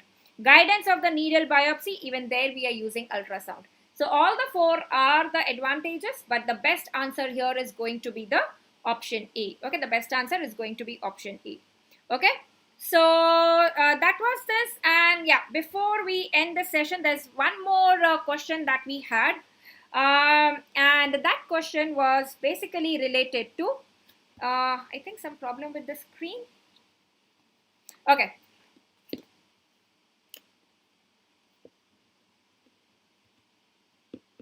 So we need to adjust with that. Thank you so much, Akib. I think that mnemonic helped you there. Yeah. So, and one more question that you had was a young female with a Shefford-Crook deformity of the femur that was given, right? A Shefford-Crook deformity of the femur that was given, and it was basically McCune-Albright syndrome. The skin lesions were also given, pointing to the caffeole that we see in the McCune-Albright. So that was another question. Okay. So that was about the today's session of discussion in the for radiology, guys. I hope you fared well in the exam, and sincere wishes and prayers for your good results. Do let us know about your results. We will be waiting to hear from you. And yes, stay tuned for the biochemistry session. Oh yes, just give me a minute. Yeah. So there was one more question on Phrygian cap. What is the gallbladder abnormality that you are seeing? So the normal anatomical variant which was there was the Phrygian cap, which was given. Okay. Just a minute. I think some issue with the.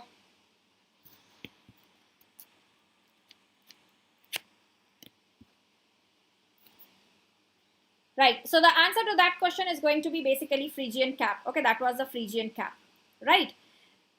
So yeah, Mahalakshmi precautious puberty was not mentioned in the question, but the image showed the shepherd crook deformity of the femur that was shown in the image, and that pointed to fibrous dysplasia actually. And fibrous dysplasia is a component of McCune-Albright.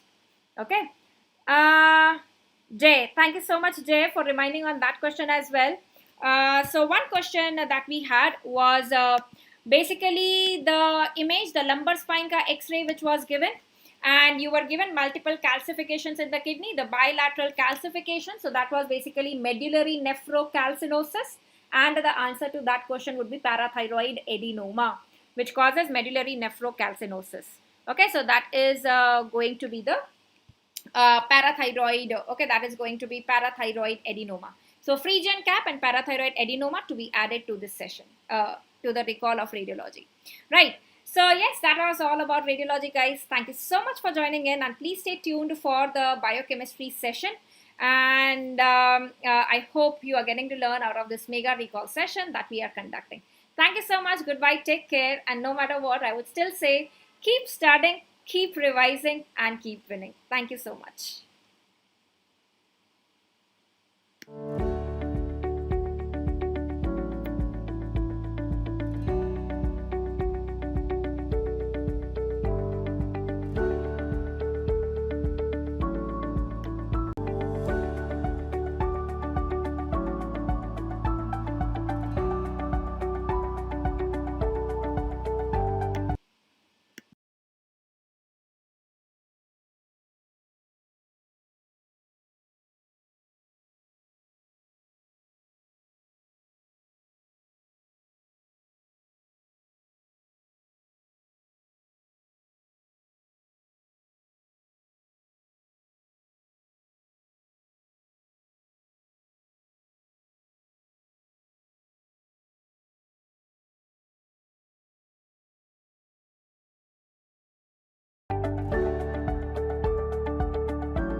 Good evening.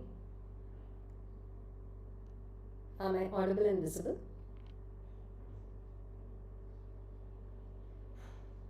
If I'm audible and visible, can I get a quick thumbs up, please?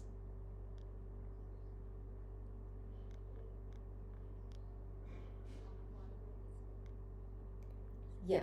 So, good evening, all of you. This is Dr. Shanmugapriya, your Prepladder educator for biochemistry.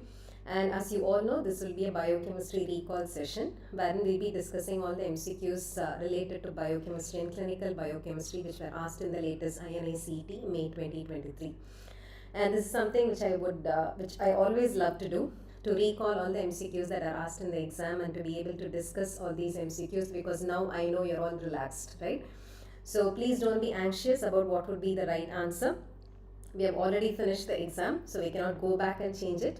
So why are you here? Just to know what is the right answer and just to learn more about it. Okay. So with that basic introduction, let me start the session. So I have 18 MCQs in biochemistry and clinical biochemistry, and most of these MCQs have already been discussed. For example, 6 of these MCQs were discussed yesterday in the one-liner session. Okay. So let's start with the first MCQ. Which of the following deficiencies can cause xanthinuria? So as you all know, xanthinuria is caused by the defect of, I think yesterday also I told you, xanthine oxidase is dependent on molybdenum. So the answer for this question is choice C, which is molybdenum. And a bit about xanthinuria, it is caused by the defect of xanthine oxidase and it presents itself as recurrent renal stones. Okay, and if it's because of xanthine oxidase defect, it is called as xanthinuria type 1. But there is also something called as xanthinuria type 2. And type 2 is because of molybdenum deficiency. Okay, so what is the right answer? The right answer here is choice C. Okay.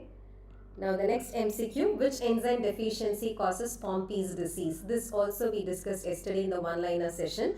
I told you clearly about Pompey's disease. I said this is the only glycogen storage disorder, which is also a lysosomal storage disorder, and is caused by the defect of lysosomal acid maltase or alpha glucosidase. So what is the right answer here? 1 second.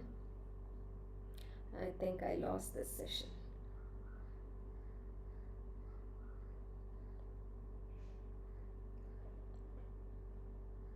Yes, xanthurenic aciduria. I have all the MCQs, Arunan, Shivani and Yamini. I'll be discussing about all those MCQs now, okay? So which enzyme deficiency causes Pompey's disease? It's acid maltase, otherwise called as alpha glucosidase. Yeah, I have that MCQ. You'll be watching that. Yeah. So the answer for this MCQ is lysosomal alpha glucosidase or acid maltase. Now let's find out why we have excluded other choices. Muscle glycogen phosphorylase defect. What have I told you? M for M. That disorder is called as McArdle's disease. Glucose 6 phosphatase deficiency causes type 1 glycogen storage disorder, which is also known as von Gierke's disease. Beta glucosidase defect causes Gaucher's disease. So what is the right answer here? Pompey's disease. Yeah, we will be discussing about that, Hector. So Pompey's disease is caused by the defect of alpha glucosidase or acid maltase. Okay. Xanthurenic aciduria. Other options were LDH in the question. Xanthinuria may puchata vitamin deficiency. Oh, vitamin deficiency which causes xanthinuria, is it? Was that molybdenum? Molybdenum deficiency causes xanthinuria. I am not sure about the vitamin deficiency part. Yes, what is the right answer? This is B6. Okay, so how have I asked you to remember? B6 ends with which letter? 6 ends with X. So if you suspect B6 deficiency, what will you estimate in urine? You will be estimating xanthurenic acid levels in urine, X for X. After what load? After X it is Y. And what does Y stand for? Tryptophan load. So if you suspect B6 deficiency, you will estimate xanthurenic acid levels in urine after tryptophan load. Now what will you estimate if you suspect B1 deficiency? If you suspect thiamine deficiency, 1 meal a day keto diet, right? So what will you estimate? You will estimate RBC trans ketolase activity. For B2 or riboflavin deficiency, how have I asked you to remember that? Riboflavin, ribbon and glue go hand in hand. Yeah, as far as artwork is concerned, ribbon and glue go hand in hand. So if you suspect riboflavin deficiency, what will you estimate? RBC glutathione reductase activity. If you suspect B12 deficiency, okay, there was no molybdenum, so you chose B6. Okay. So xanthine oxidase, I was told that that was molybdenum. Okay, so xanthine oxidase is it's an enzyme.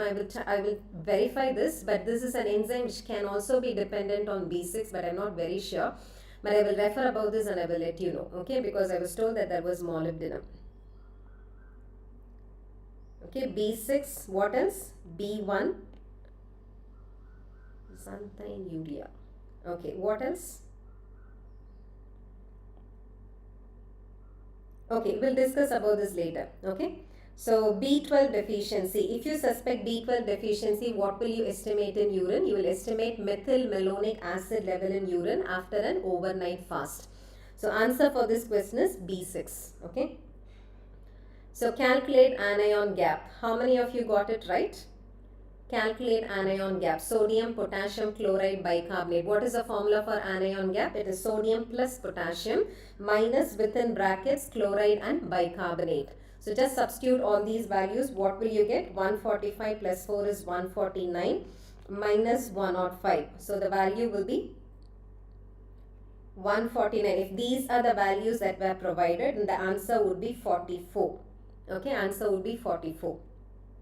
Because the formula is sodium plus potassium minus within brackets chloride and bicarbonate. So it's a very high anion gap metabolic acidosis, which means there is some metabolic acid, no potassium. What do you mean by no potassium?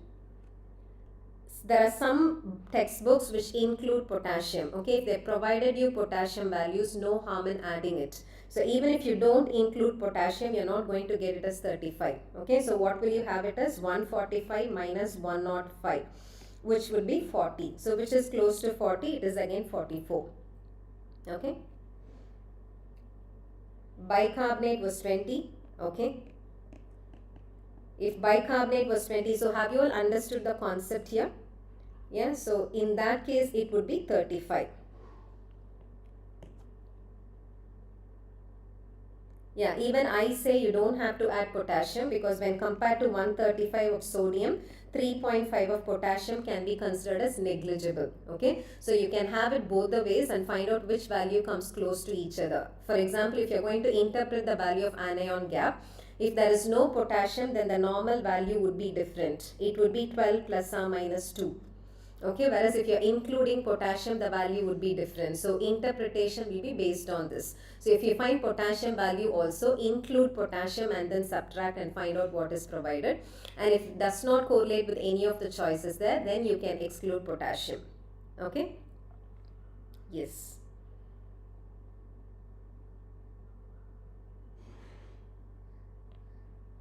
So what is the right answer here? True about iron deficiency anemia. What will you expect here? Whenever there is iron deficiency, obviously the iron levels will be low. I heard that this is a multiple right answer question, right? So whenever there is iron deficiency, obviously iron level will be low. Whenever there is low iron stores will be low, so there will be low ferritin.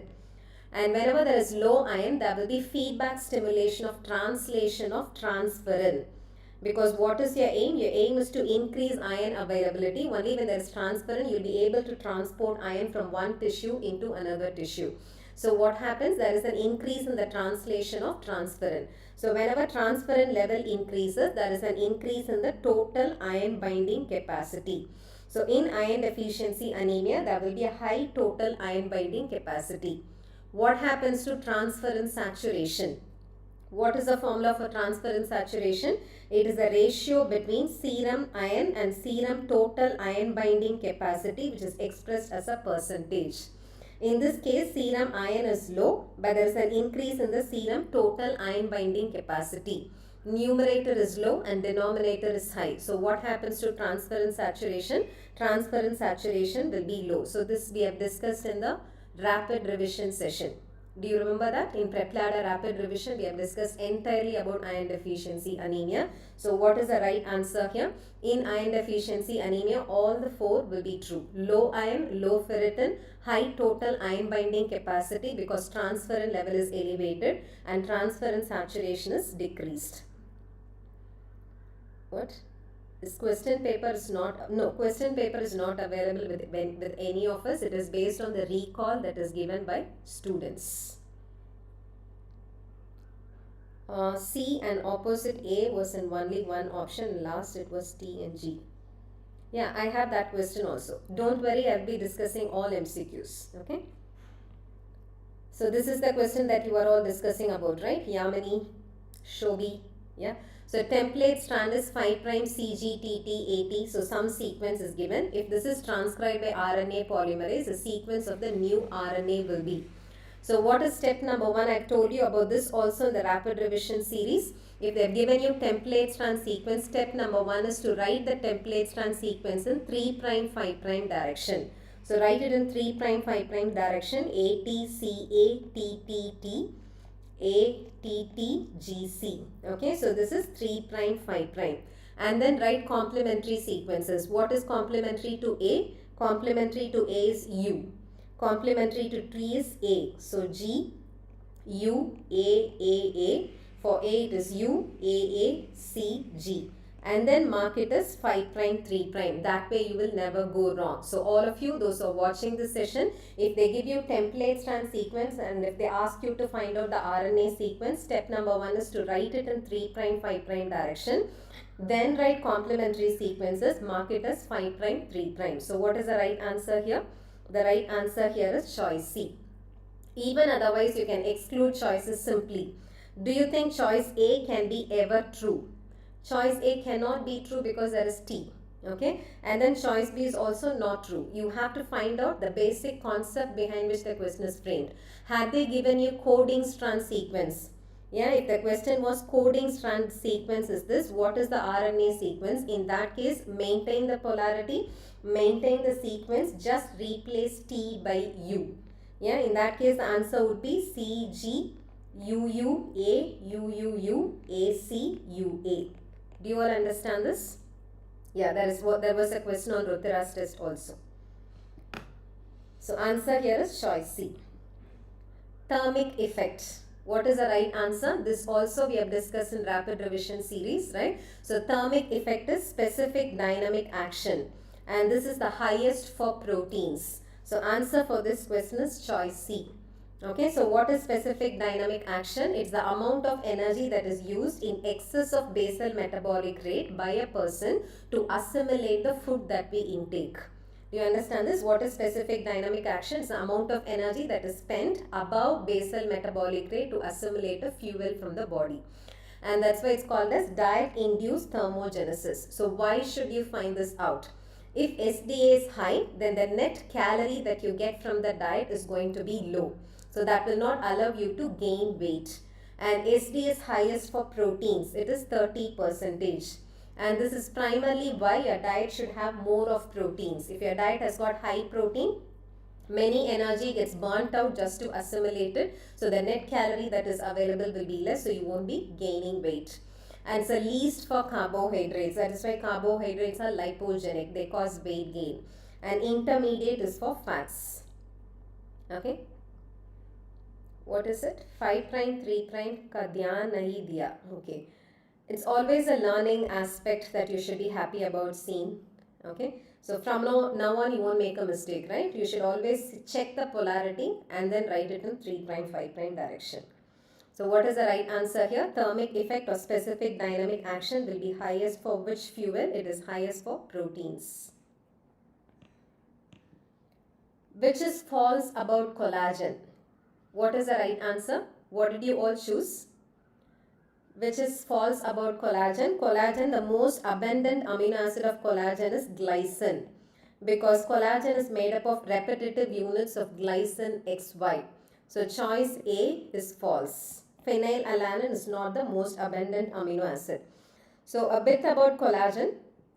You all know that collagen is a triple helix, and in the sense it has got 3 polypeptide chains, and every polypeptide chain has got around 1000 amino acids, and those amino acids are made up of repetitive units of glycine XY. So the most abundant amino acid of collagen is glycine, and X and Y can be proline or hydroxyproline. So we know choice C is true. And is it a fibrillar protein? Yes, there are few collagen which are fibrillar collagen. We also have non-fibrillar collagen. For example, type 1, type 2, type 3, type 5 and 11. Right? All these are fibrillar collagen. So choice B is true. Choice C is true.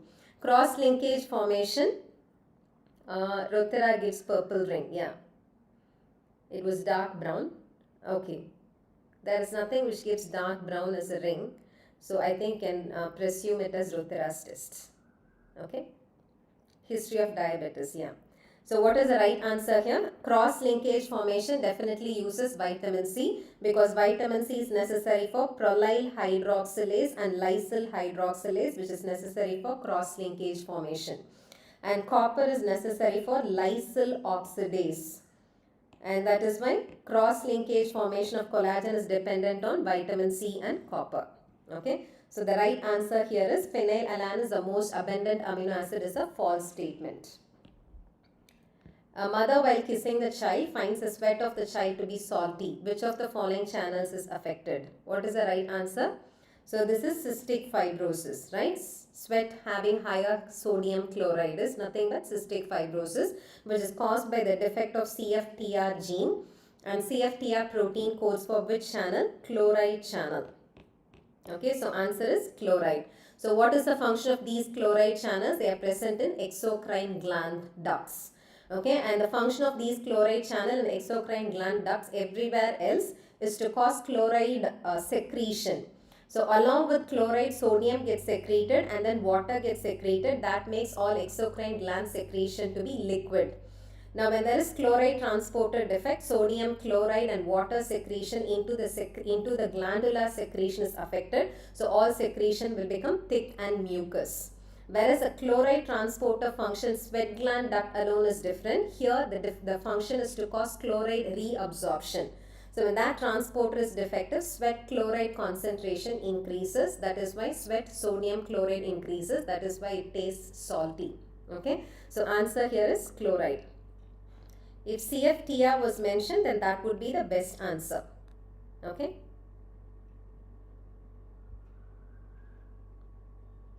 Okay, had they mentioned cystic fibrosis in the question, then it becomes even more simpler. It is CFTR protein defect, which is a chloride channel.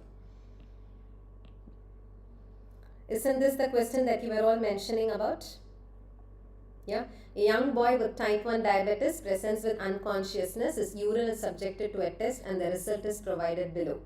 The test that is done is, if it's a ring, yeah, urine test presenting with a ring, then it's most probably Ruthera's test.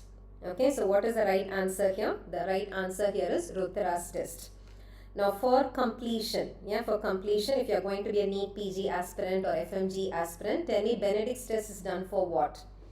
Benedict's test is done to detect the presence of reducing substances in the given urine. Is it possible that it can be Benedict's test? Yes, a person with type 1 diabetes can have reducing sugar in the urine, but Benedict's test will not give a ring.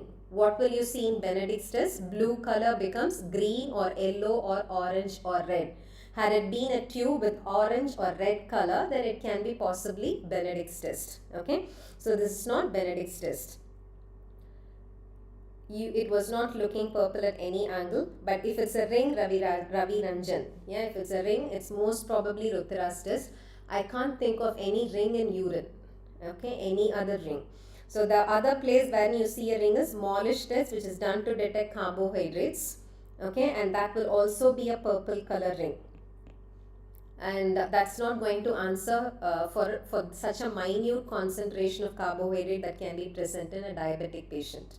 We don't do Molish test in urine at all. So most probably it's Ruthera's test. Okay. And Biuret test is done to detect what? Protein. Biuret test is done to detect protein in blood. Protein in urine is detected using sulfosalicylic acid test. I discussed about this even yesterday in the one-liner session in Prepladder YouTube channel. Remember? So sulfosalicylic acid will give you white color precipitate. Fauchet's test is done to detect bile pigments. If bile pigment is positive, then you know it is obstructive jaundice. Okay, had the history been related to obstructive jaundice, and if the image was bluish or greenish precipitate on the filter paper, then you can think of Fauchet's test. Okay. So this is an interesting MCQ. Barth syndrome presents with heart failure. Deficiency of which of the following structures in mitochondrial membrane is the cause of this syndrome? Okay, so what is that you know about Barth syndrome? It is because of cardiolipin deficiency. Okay, and if you want to know a bit about Barth syndrome, it is because of the defect of a gene, which is tafazin gene, and this tafazin gene codes for acyltransferase enzyme, which is related to synthesizing cardiolipin in the inner mitochondrial membrane. And this cardiolipin is supposed to be present in cardiac muscle fibers and red muscle fibers. When that is defective, electron transport chain gets affected, and that is why they present with cardiomyopathy and heart failure very early. Okay, they also present with neutropenia. So what are the manifestations of Barth syndrome? They present with so what should be collected first is your question. The first one should be a blood culture. Yeah, first tube has to be a blood culture tube, and then you have to collect something which can affect every other analysis. Fluoride affects every analysis. So after blood culture, it should be fluid. Okay, and then red can be the last because it does not have any additive. And after this, it has to be EDTA tube.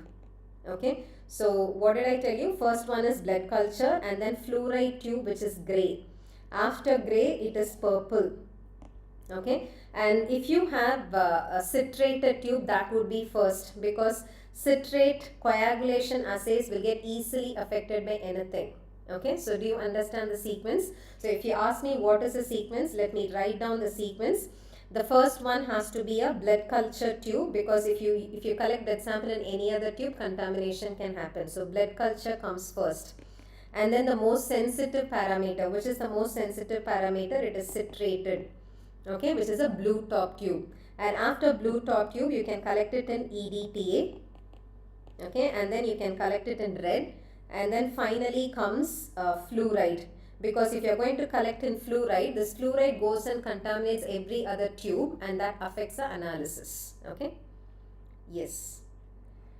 So what is the right answer? This is a very good question, I would say, because in all my sessions I try to help you understand about types of hypoxia. So oxyhemoglobin dissociation curve of a person with carbon monoxide poisoning is provided below. The type of hypoxia is, I don't know if carbon monoxide poisoning was provided or not provided. If it is provided, the answer is very simple. You know, carbon monoxide has got very high affinity to Fe2 plus of hemoglobin, so it displaces oxygen away. If it displaces oxygen away, it means it reduces the oxygen carrying capacity of hemoglobin. That's called as anemia. So we know carbon monoxide poisoning causes anemic hypoxia. If that is not provided also, you will be able to find that out from the graph. Yeah, this was the graph, right? So they gave you one line which is continuous or discontinuous. I don't know what was asked. I know that it was something which is below the line, right? So this is the normal oxyhemoglobin dissociation curve, which is perfectly sigmoidal. And do you see that both the curve come and touch 100 millimeters of mercury? Had it been hypoxic hypoxia, it cannot reach 100 millimeters of mercury, because in this case arteriolar partial pressure of oxygen should have been low. Okay, only when arteriolar partial pressure of oxygen is low, you can call it as hypoxic hypoxia. In this case, it reaches till 100, so it's not hypoxic hypoxia. Okay, we have excluded that. Now, how will you find out whether it is stagnant or histotoxic hypoxia? To find that out, you should calculate something called as arteriovenular partial pressure of oxygen difference. To find out whether it is stagnant or histotoxic hypoxia, what will you find out? You will find out arteriovenular partial pressure of oxygen difference. So this is arteriolar partial pressure of oxygen, and this is venular partial pressure of oxygen. So somewhere this is 90 and here it is 40. 90 minus 40 is 50. Normally it is 50. Normally arteriovenular partial pressure of oxygen difference is 50. Now even in the new curve that you get, it is maintained. Yeah, even the new curve that you get, it is maintained. So what is expected in stagnant hypoxia? In stagnant hypoxia, if a circulation is affected, a particular column of blood stays in capillary for a very long period of time. So tissues will continue extracting oxygen and then it becomes venular blood. So venular blood partial pressure of oxygen will be very low. So arteriovenular partial pressure of oxygen difference will be high in stagnant hypoxia. If arteriovenular partial pressure of oxygen difference is high, then it is stagnant hypoxia. What happens in histotoxic hypoxia? Tissues are not going to accept oxygen at all. So however longer a column of blood stays in the capillary, tissues are not extracting oxygen, then the capillary blood becomes venular blood. So venular blood partial pressure of oxygen and arteriolar blood partial pressure of oxygen will be almost the same. Do you understand this? So the difference will be 0 in histotoxic hypoxia. You are not seeing both these here. Yeah, do you see that arteriovenular partial pressure of oxygen difference is normal? Yeah, if that is normal, then it is not stagnant hypoxia, it's not histotoxic hypoxia. So what are you left with? You are left with anemic hypoxia. Okay, so why am I calling it as anemic hypoxia? Let me erase all this. Why am I calling it as anemic hypoxia? For the same partial pressure of oxygen, say 60 millimeters of mercury, do you see that the new curve has got very less oxygen content when compared to the normal oxygen content? Yeah, for the same partial pressure of oxygen, the oxygen content of the new curve is less, which means this hemoglobin is not able to carry oxygen. So what is it? That's called as anemic hypoxia. Do you all understand this? Yeah. So now do you know why it's called as anemic hypoxia? Don't just blindly memorize the answer. Okay. So how will you find out whether it's hypoxic hypoxia? find out what is the arteriolar partial pressure of oxygen.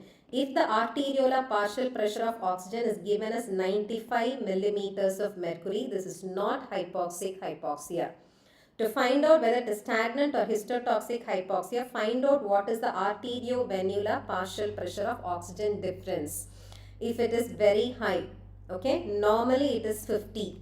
Yeah, normally it's 50. If it is very high, then it is stagnant hypoxia. If it is 0, it is histotoxic hypoxia. If you exclude all of that, then that is anemic hypoxia, wherein oxygen content is low. Okay. Paper was tough, Shivani. So always INI CET question papers are misleading. Yeah, what I've observed is many times students come and say that paper is tough and then they get good marks. So don't get disheartened by the way that you have written your exam, or don't get disheartened by all these recall sessions that you see, many questions. You might feel like you have made a mistake, but ultimately it depends on how others have performed, right? It also depends on how others have performed. So don't get disheartened. Just watch all these recall sessions, just gain more knowledge and keep going. Okay? Don't worry, Shivani. So what is the right answer? SRY gene, sex determining region of Y chromosome. Yeah, SRY gene is nothing but sex determining region of Y chromosome. That by itself tells you it's going to be present in Y chromosome. So this is not X. And in Y chromosome, it is present in the short arm. Yeah, it is present in the short arm of Y chromosome. So what is the right answer? It's really a double-edged sword. Yeah. The whole life is like that, Jaisha. So don't worry. This is just a stepping stone for all of you, right? You writing INI CET exams, just a stepping stone. See how much you score. And if you score a good mark, pat yourself. Even if you don't score well, just consider this as a learning point. Okay? So answer is short arm of chromosome Y. And if you're asking me what is the function of this SRY gene produces a protein that governs the medullary development. Yeah, that governs the medullary development of primitive gonad to form testis. So if there is no SRY gene, if no SRY protein is produced, then by default, the cortex of the primitive gonad will develop into an ovary. Okay, so that's about SRY's function. Massive blood transfusion causes all of the following except. Who can answer this? Massive blood transfusion. So what is massive blood transfusion? Transfusion of more than 10 units. Okay. And do you all know that the blood that is stored does not have a good access to glucose? Yeah, when it does not have good access to glucose, you know, RBCs are dependent only on glucose. Without glucose, ATP level within the RBC will fall down. So sodium, potassium, ATPase pump fails. What is the function of this pump? The function of this pump is to pump out 3 sodium ions and to take in 2 potassium ions. When this pump fails, where will the potassium get released to? Potassium will get released into the serum or into the plasma. So potassium concentration of a stored blood will be high. So following massive blood transfusion, what will you see? You will see hyperkalemia. Okay, you are not going to see hypokalemia. Yes, hypothermia is also possible. Okay, even if there is hypothermia, that is possible. So what is not possible? Hypokalemia is not possible. Many a times it is hyperkalemia. Why do you see hypocalcemia and hypomagnesemia? Because stored blood will have citrate. Okay. Okay, let me cancel this and write it as hypothermia. Hypothermia is a possibility. Okay, so citrate is high in stored blood, and this citrate, when it is transfused into a person, citrate gets into citric acid cycle, comes out as carbon dioxide. That causes bicarbonate generation. Citrate gets metabolized as bicarbonate, and this bicarbonate is the reason for metabolic alkalosis. And citrate chelates positive ions. Calcium and magnesium will get chelated. That is the reason for hypocalcemia and hypomagnesemia. Okay, Shafiq, I understood. So let's cancel alkalosis. Let's have it as hypothermia. That happens. Alkalosis is also a possibility. Hypocalcemia is a possibility. Hypomagnesemia is a possibility. But it is not hypokalemia. It is hyperkalemia. Okay. Kokil says it looks like NEET UG. Is that true? Is it asked in NEET UG? Surgery teacher. Yeah, hypokalemia can also happen, of course, whenever there is alkalosis, right? Whenever there is alkalosis, that can cause hypokalemia, but among these choices, I would go for hypokalemia. Okay. Severe vomiting leads to what? What is the first possibility of severe vomiting? Hydrochloric acid hydrochloric acid comes out. So obviously there will be hypochloremia. And this causes dehydration, right? Severe vomiting causes dehydration, and this dehydration reduces the afferent renal arteriolar pressure, and that stimulates JG apparatus. Renin is released, aldosterone is produced. So what does it cause? It causes secondary hyperaldosteronism. I know it's a multiple choice. Yes, multiple choice question. I'm going to tell you all the choices which are possible. Okay. So severe vomiting definitely causes hypochloremia because hydrochloric acid comes out, and there is dehydration which causes secondary hyperaldosteronism. What does aldosterone cause? It causes sodium reabsorption and it causes potassium secretion. And because of secondary hyperaldosteronism, there will be hypokalemia. And when it reabsorbs sodium, it does not only secrete potassium, it also secretes H+. And secretion of H+ is the cause of alkalosis. So it causes metabolic alkalosis. So what are the right answers here? A, B and C. So what is the reason for metabolic alkalosis in severe vomiting? It is because of secondary hyperaldosteronism. I want to stress on this fact because many a times students think vomiting causes metabolic alkalosis because acid is coming out. Acid comes out only from the gastric lumen. It does not come out from the circulation. So why should it cause metabolic alkalosis? It's because of secondary hyperaldosteronism. Okay. Liver cannot utilize ketone bodies because of lack of which enzyme? This I've told you so many times in all my sessions, right? So ketone bodies get generated in liver mitochondria, but liver cannot utilize ketone bodies because liver lacks an enzyme called as thiophorase. So what is the right answer? The right answer here is choice B. Okay, thiophorase is otherwise called as succinyl-CoA acetoacetate CoA transferase. If you want to memorize, you can memorize, otherwise you can leave it. So the other name for thiophorase is succinyl-CoA acetoacetate CoA transferase. So don't get confused between all these enzymes. Thiolase is involved in ketone body synthesis. Okay, thiolase is an enzyme that is involved in ketone body synthesis and in cholesterol synthesis, not in ketone body utilization. Thioesterase is a part of fatty acid synthase complex. It is involved in fatty acid synthesis. HMG-CoA synthase is the rate limiting enzyme of ketone body synthesis. Okay, so what is the right answer? It is thiophorase. Thiokinase was there in the option. Okay, if it was thiokinase, where do you see thiokinase? Succinyl thiokinase is an enzyme of citric acid cycle, which is an example of substrate level phosphorylation. It has got nothing to do with ketone body utilization. Okay. Don't worry, Ravi Ranjan, you must have marked many other questions right. Okay, so this is not going to determine your rank. Don't worry. So the hormone which acts through JAK-STAT pathways. What is the right answer? We all know that JAK-STAT pathway is used by growth hormone and prolactin. Yeah, this I think almost every one of us know. Growth hormone and prolactin act through JAK-STAT pathway.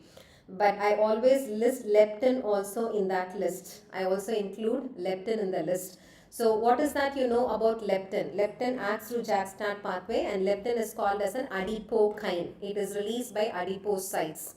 And its main function is to act on the hypothalamus to cause satiety. It does not allow the person to eat more and to become more obese. Okay. So what is its main function? Its main function is to maintain a stable weight. So as your adipocyte number or the fat content of adipocyte increases, leptin is released. Leptin goes and acts on the hypothalamus, stimulates the satiety center. It also stimulates the basal metabolic rate, thereby maintaining a normal weight. Okay. So how about calcitonin? We all know that calcitonin, the name tells you calcitonin decreases blood calcium. How does it decrease blood calcium? By inhibiting osteoclasts in the bone. What does it do? It inhibits osteoclast in the bone. We call bone as a calcium reservoir. When there is no osteoclastic activity in the bone, calcium level decreases. That is one function of calcitonin. Another function of calcitonin is that it causes an increase in the calcium and phosphorus excretion in urine. Both ways, blood calcium is reduced. And calcitonin receptor is a G protein coupled receptor. It uses both GS receptor and GQ receptor. Yeah, calcitonin uses both GS and GQ receptor. It is not JAK-STAT pathway. Aldosterone. Do you all agree with me if I call aldosterone as a steroid? Right, aldosterone is a steroid, so it uses steroid receptor superfamily kind of receptors. Aldosterone receptor is present in the cytoplasm. When mineralocorticoid goes and binds to these receptors, they go into the nucleus and they regulate transcription. Right, so it belongs to steroid receptor superfamily. It does not belong to JAK-STAT pathway. Thank you so much from the bottom of my heart. Thank you, Shafiq. You made my day. I'm happy that my YouTube videos helped you. Okay.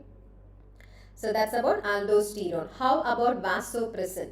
Who knows the function of vasopressin? There are two major functions of vasopressin. One is, as you all know, it's an antidiuretic hormone which causes an increase in water reabsorption.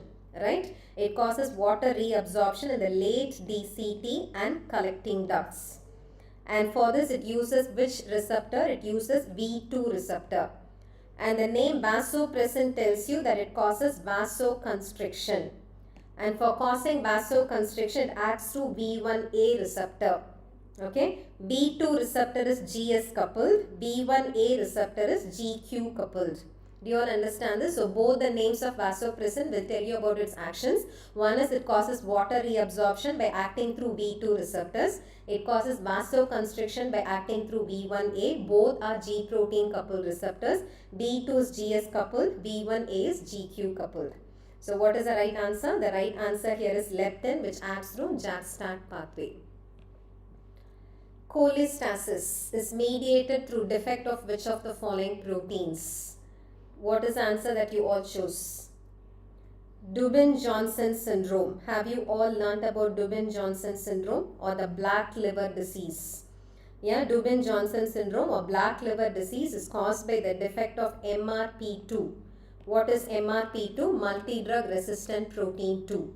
Okay, and what is the function of multi-drug resistant protein 2? Hepatocytes have an apical side and a basolateral side. Along the apical side, you have biliary canaliculi. And along the basolateral side, you have hepatic sinusoids. And apical side, you have multi-drug resistant protein 2. And along the basolateral side, you have organic anion transporter 1B1. Okay, so tell me, what is the function of organic anion transporter 1B1? It helps in the uptake of bilirubin from the circulation. After it is taken up from the circulation, within hepatocytes, it undergoes conjugation to form bilirubin diglucuronide. Then this conjugated bilirubin gets secreted into biliary canaliculi through the apical side. And that secretion is through what? And that secretion is through MRP2. Okay, so tell me, what will happen when MRP2 is defective? Conjugated bile pigments cannot get secreted into biliary canaliculi. Not only conjugated bile pigments, many bile components, many drugs cannot get secreted into biliary canaliculi, including epinephrine metabolite. And that is why it presents as conjugated hyperbilirubinemia with cholestasis. And epinephrine metabolites will accumulate within the hepatocyte, as epinephrine metabolite causes black pigment, and that's why the name black liver disease. Okay. Oh, it was cyclosporin mediated cholestasis. Okay, I was not told about this. Okay, so what is the function of, I hope it's right, even if it's cyclosporin mediated cholestasis, I was not told about this. So when there is an obstruction here, when anything accumulates here, through MRP3 it gets secreted into the circulation. Okay, through MRP3 it gets into the circulation. So if these are the choices, my function is to tell you, or my responsibility is to tell you about the functions of all these proteins.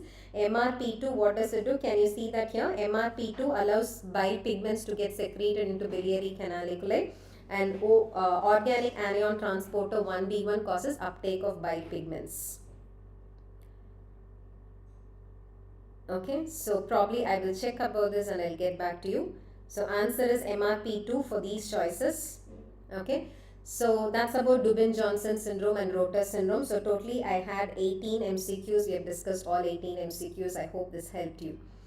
Okay, and most of these MCQs we have already discussed, and if you have any more doubts you can ask me, and my best wishes for you to get a good score in INI CET, and my best wishes for all your upcoming exams and upcoming challenges.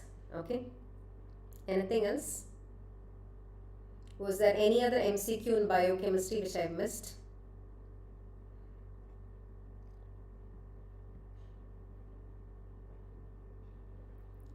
Okay, thank you. See you all.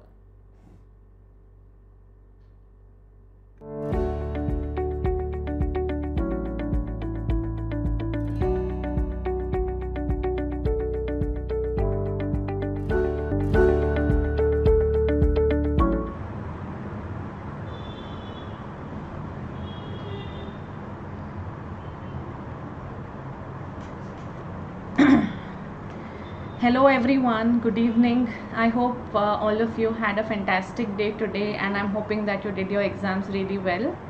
I am Dr. Vyshnavi, your ENT faculty, and I have some information on the questions of the what appeared in your examination today, and I think it was a relatively fine examination. So I think everything is going on. I mean, it was fine from the ENT end at least, right? So let me know in the chat box if everything is okay, if the audio visual was fine. And Ravi Ranjan, I think ENT was the easiest. I think I could agree more to you on this, because the questions were more of repeat from the INI CET point of view, because whatever questions which we saw in the prior years came like direct questions. So I think only except for one question where there was a little bit of confusion that I saw from the students, but otherwise I think rest of it relatively was good to go from ENT perspective, right?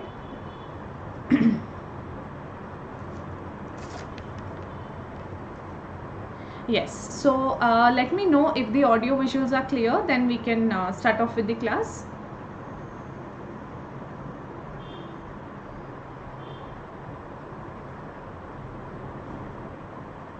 I hope the audio and visuals are clear with all of you.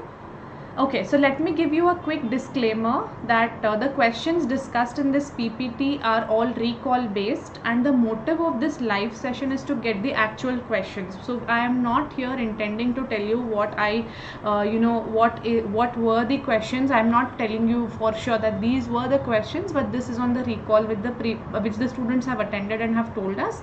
So this is the motive, is give me more questions in the discussion, give me more options which you felt were there in the examination hall, so that we can get a final set of questions. And once the final set of questions are there, then we will be able to discuss things better.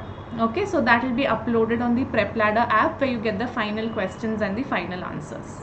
Okay.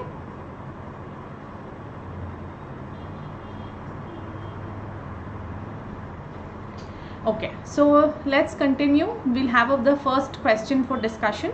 So a South Indian male farmer presents to the ENT OPD with a reddish mass that is there in the nose. So what is the question saying? There is a South Indian, okay, he is a male farmer by profession, and there is a reddish mass coming out from the nose, and the image is given here.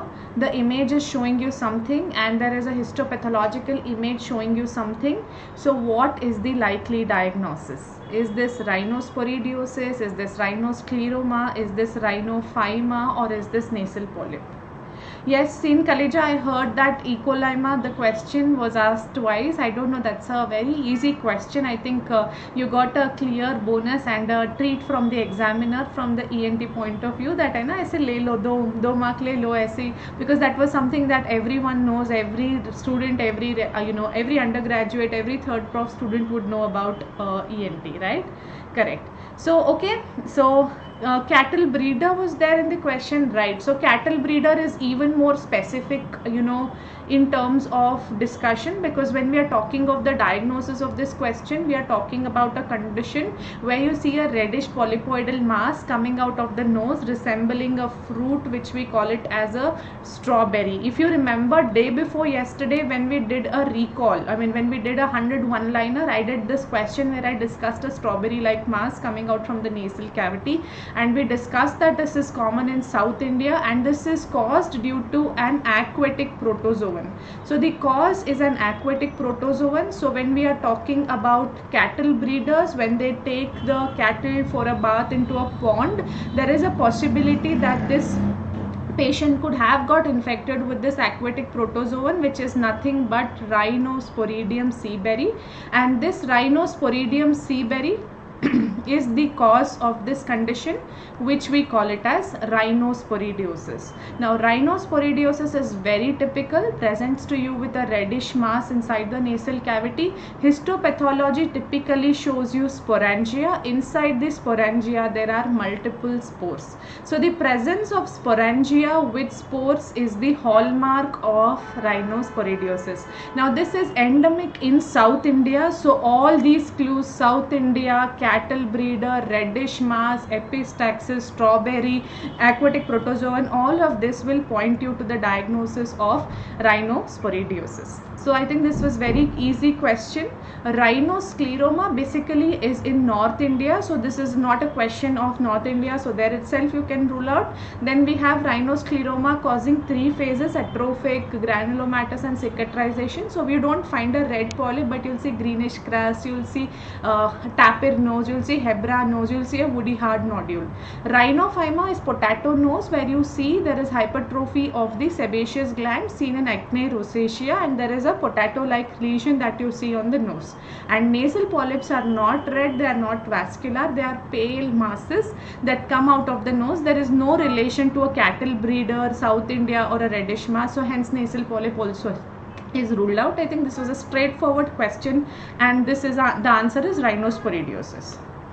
Okay, let's go to the second question. So I think the first question was relatively simple, easy. I am sure all of you know it. So let's go to the next question. A 27-year-old female presents to you with a thyroid swelling, and this thyroid swelling is compressing the nearby structures. Which of the following symptom is not seen in the patient? So you can answer to me in the chat box. What do you think was the answer? Hoarseness of voice due to recurrent laryngeal nerve compression, dysphagia due to esophagus compression, superior vena cava syndrome, all of the above. So let me know what did you guys answer, or if there was a variation in the language of the question or the options. Let me know, then I can also change and I can help you out to get you to the better answer.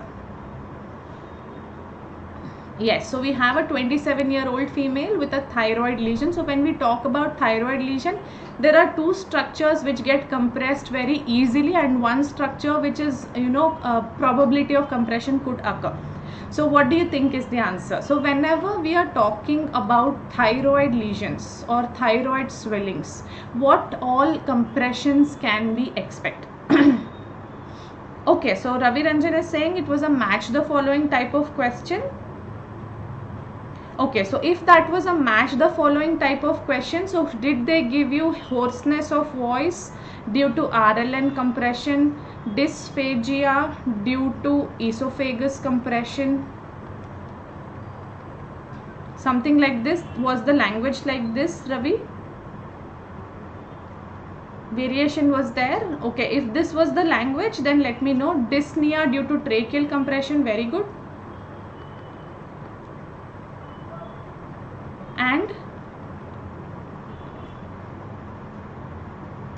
first and second option is correct. Okay, it was match the following kind of thing. So okay, let's discuss this quickly. So first of all, even if it was a match the following type of a question, or if it was a direct straightforward question, we already know why should there be hoarseness of voice.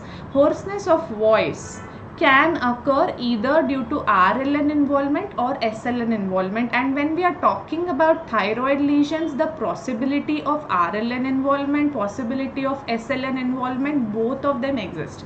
दो ही nerves involve हो सकते हैं, because when near the upper pole of the thyroid, superior laryngeal nerve will get involved. Lower pole of the thyroid, the recurrent laryngeal nerve will get involved. Both of them can get involved. The possibility exists, but a higher possibility of RLN as compared to SLN.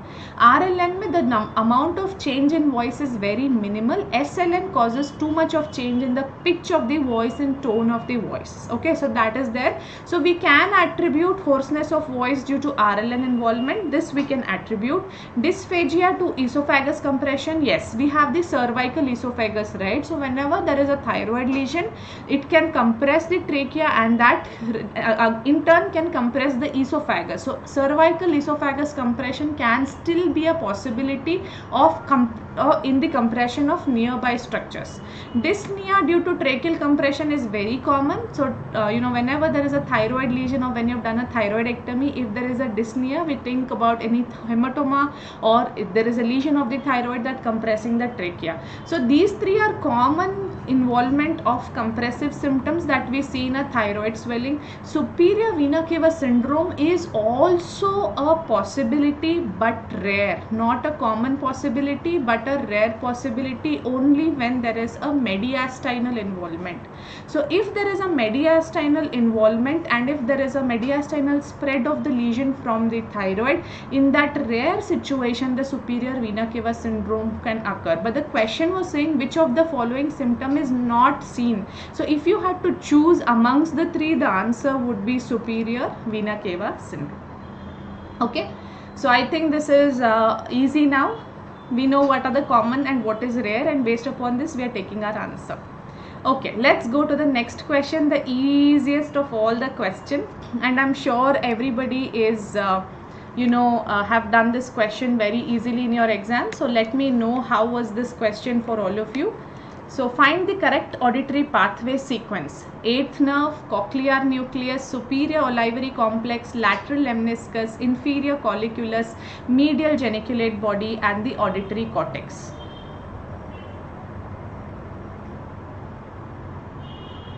So Ravi Ranjan, if superior vena cava syndrome was not an option, let me know the third option so that we can discuss that. Okay, so let me know what it is. What was the third option? So I think everyone knows this question. Correct sequence of auditory pathway is that cochlear nucleus, superior olivary complex, lateral lemniscus, inferior colliculus, medial geniculate body, auditory cortex, and the 8th nerve. Superior colliculus, lateral lemniscus, inferior colliculus, medial geniculate body, auditory cortex, 8th nerve, and the cochlear nucleus. Superior olivary complex, inferior colliculus, medial geniculate body, 8th nerve, cochlear nucleus, and the lateral lemniscus. So you can tell me what is the correct auditory pathway sequence, and I have learned that this question has got repeated twice. I mean, you had 2 times the same question but in a little different format, and I'm sure everyone knows this auditory pathway. So I'm just waiting to hear from all of you what was the correct sequence.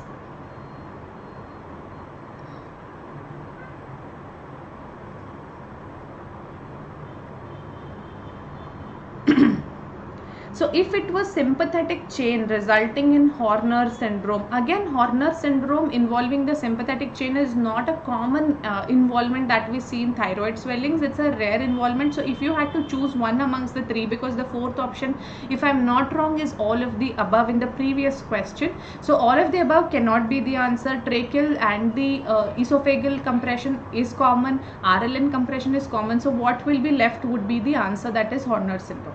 Okay. Okay, so I think Gagan, Ravi Ranjan, we will look into that question into detail. We'll take more inputs from more students and understand what was the question exactly. Now we'll just focus on this question so that we don't go back and forth and we don't toss between the two questions. Okay, so what is the correct auditory sequence? So we all know the correct auditory sequence. We know the mnemonic E. coli. Okay, so what is the mnemonic E. coli? Again, a very common mnemonic that we use. E stands for 8th nerve. C stands for cochlear nucleus. O stands for superior olivary complex. L stands for lateral lemniscus. Then I stands for inferior colliculus. M stands for medial geniculate body. And A is for auditory cortex.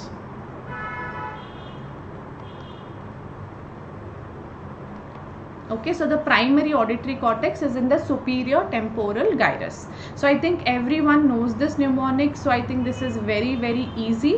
But one more important thing that you should remember, or for those students who will appear again, from the cochlear nucleus to the superior olivary complex, there is another structure that is present in between, which is called as the trapezoid body. So remember that the trapezoid body is the conductive element between the cochlear nucleus and the olivary complex.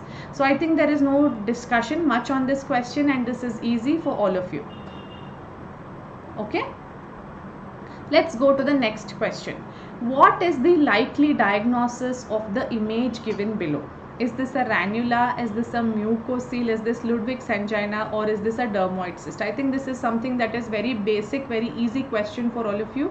All of you must have seen this swellings, seen this image coming up multiple times in your practice session, in your practice modules, because this is something that we see time and again coming in different examinations. So what is this? I don't have to even tell it to you. This is a cystic swelling that is there in the floor of the mouth.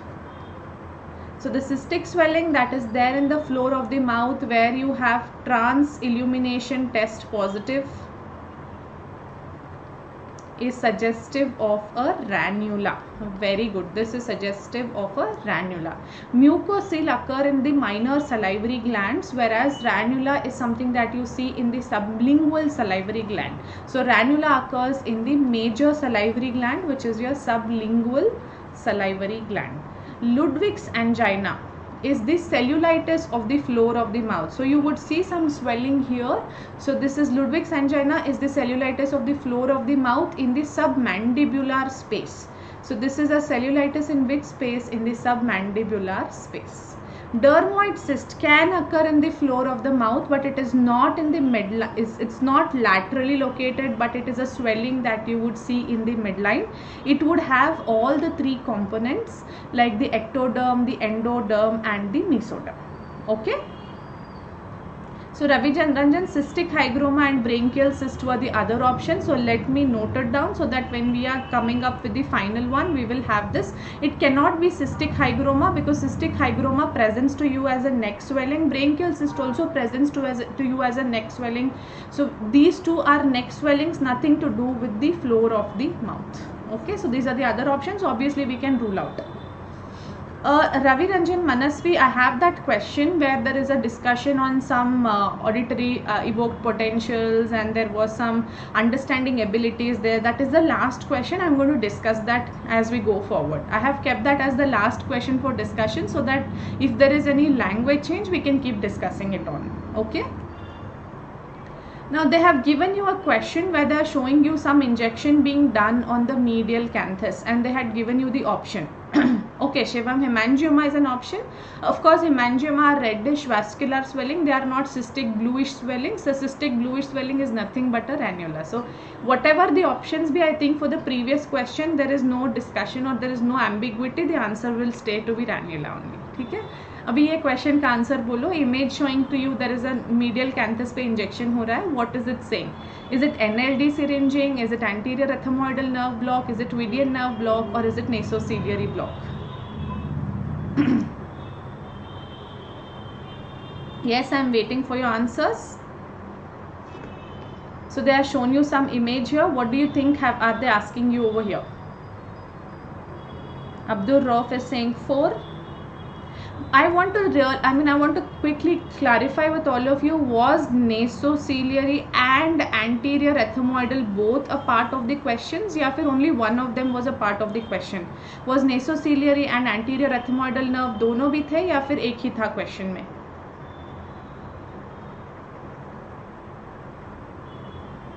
Okay, so most of you are answering it as nasociliary. I will agree to you that this is a nasociliary block. So basically I talk on evidence and I am not going to discuss anything that comes randomly to my head thinking that this is the answer. So basically we have the nasociliary nerve, and whenever we think about regional blocks, whenever we want to do an endoscopic DCR or an external DCR, we think of giving the nasociliary block. So basically the nasociliary nerve will divide into anterior and posterior ethmoidal nerve. So nasociliary nerve has got two branches, anterior ethmoidal nerve and posterior ethmoidal nerve. So if there was a nerve block showing to you at the medial canthus, the first answer that you should think will be a nasociliary nerve only. Okay, so if the answer will be nasociliary block only. But if nasociliary is not there in your option, then you can think about anterior ethmoidal nerve block. Why am I telling to you of anterior ethmoidal nerve block? So basically the nasociliary nerve gives rise to two nerves, anterior and posterior ethmoidal nerve. Now this anterior ethmoidal nerve passes to the anterior ethmoidal foramen, and the posterior ethmoidal nerve passes through the posterior ethmoidal foramen, and these are located on the medial wall of the orbit. So if you see, this is the medial wall, this is the lateral wall, this is the roof, and this is the floor.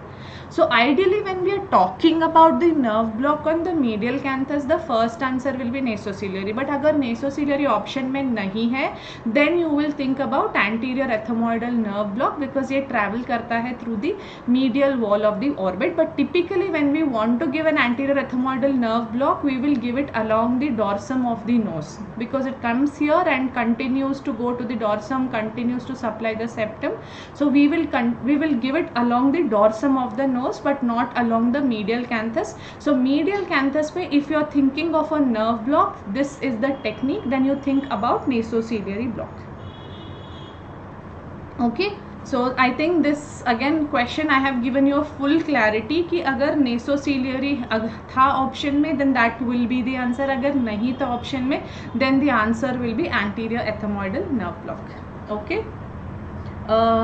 Unstoppable, I think this exam today was a little difficult exam, so to comment how many answers you should get correct or how many questions to attempt at this point of time will be really difficult for me to answer. Once we get the recall of all the medicine, surgery, gynae, pediatric, all the 19 subjects ka question, then I think I should be able to give you a clarity better.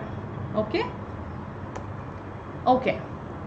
So next question, अभी ये था question जिसमें there was a little bit of confusion and little bit of discussion amongst the students, that 14-year-old female presents to ENT OPD with complaint that she can understand the language and hears the sound but unable to understand the meaning. So she is not able to understand the meaning. What does that mean? Comprehension is affected. So whenever comprehension is affected, what should you think of? Then you have pure tone audiometry and ABR is normal. So pure tone audiometry is normal, BERA is normal. BERA is auditory brainstem response only. ये दोनों normal है.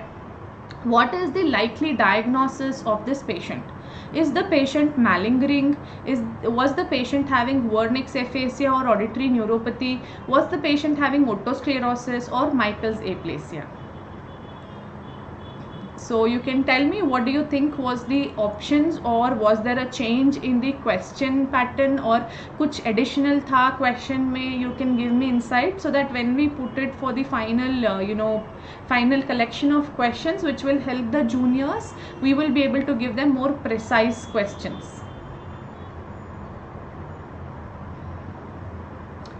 जयशाई Singh, PTA and OAE are discongruent, ऐसे कुछ दिया था. Okay, so PTA and ABR recordings were conflicting. So okay, PTA was normal and BERA was abnormal. So there was no PTA results were not matching with BERA, ऐसे कुछ था. Okay, Ravi Ranjan, ऐसे did they give you something about middle latency response, MLR, ऐसे कुछ था? Was this word used, middle latency response? Did they ask you anything related to spontaneous or transient evoked potentials? Did they ask you specifically about which curve or which wave in Bera? ऐसे कुछ दिया था? Okay. Additional information was there in the question. So additional information, as far as I know, the question said that the middle latency response was abnormal.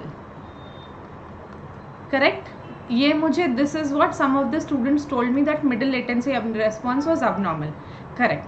So just to give you a brief information of what is a middle latency response. So middle latency response is a response coming from your auditory cortex. ये कहाँ से आता है? From your auditory cortex.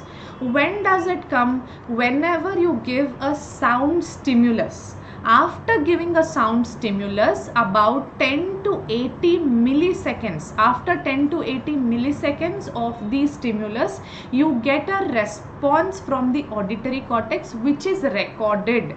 That response we call it as middle latency response. Okay?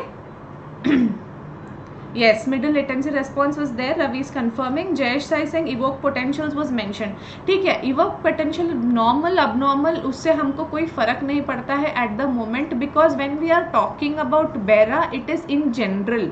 We are not talking about frequency specific. So BERA is not frequency specific. मतलब BERA में each frequency 250 Hz, 500 Hz, 1000 Hz frequency specific response नहीं रहता. It's not frequency specific response.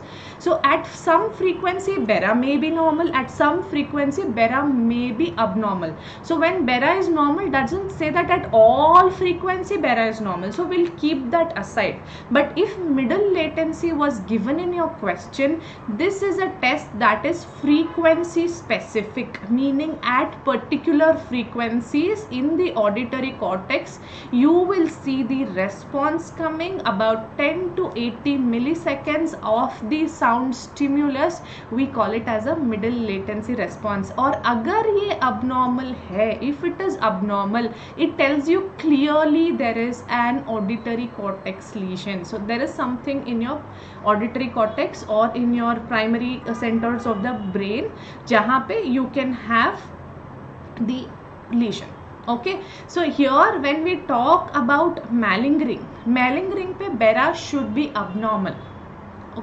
I mean malingering, in malingering BERA should be normal, MLR should be normal, because the patient's conduction component, auditory component, everything is fine. The patient is only feigning, right? So in malingering both of them will be normal, but if they have given you that this is abnormal, the patient can't be malingering. Okay, if it was otosclerosis, the patient would not be 14 years old, the patient would be somewhere between 20 to 40 years, presenting to you with a conductive hearing loss following pregnancy, following lactation, history of genetics in the family, slowly progressive conductive hearing loss, Rene negative, paracusis Wilsi, वो सब होता question में, वो नहीं है तो otosclerosis भी निकल गया.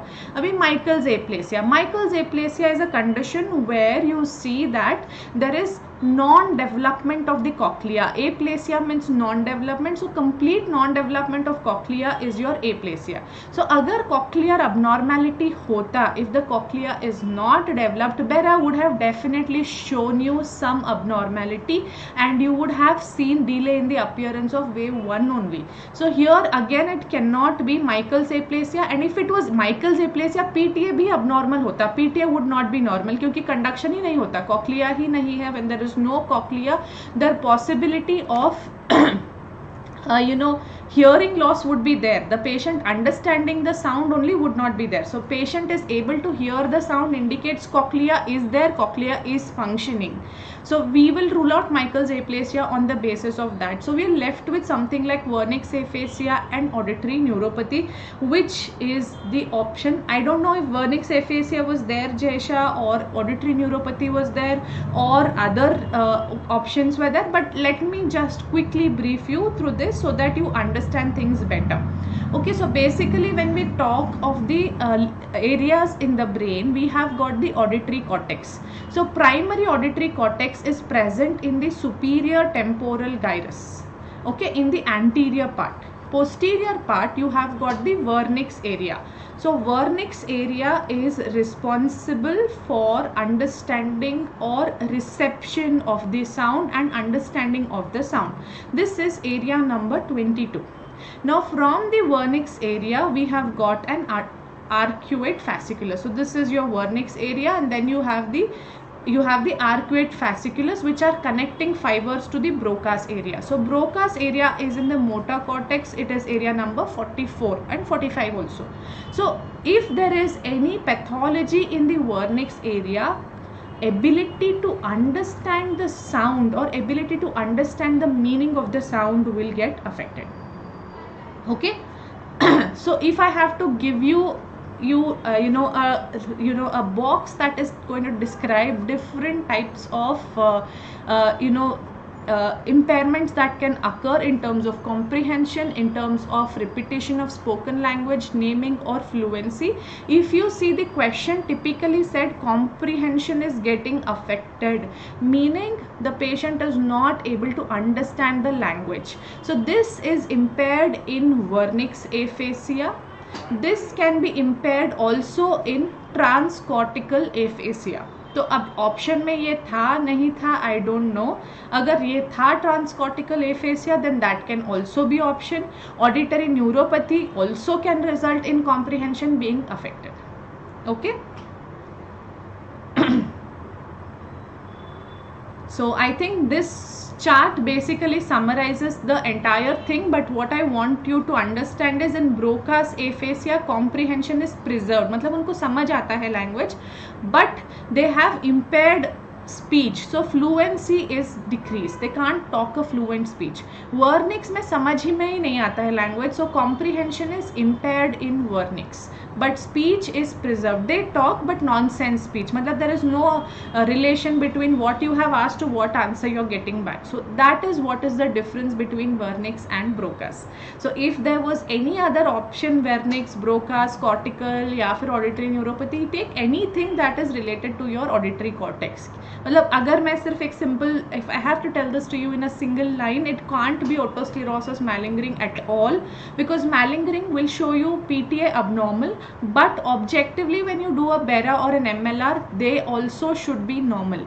But since MLR and BERA are abnormal, we cannot take the patient as malingering. Otosclerosis doesn't clearly fit into this picture.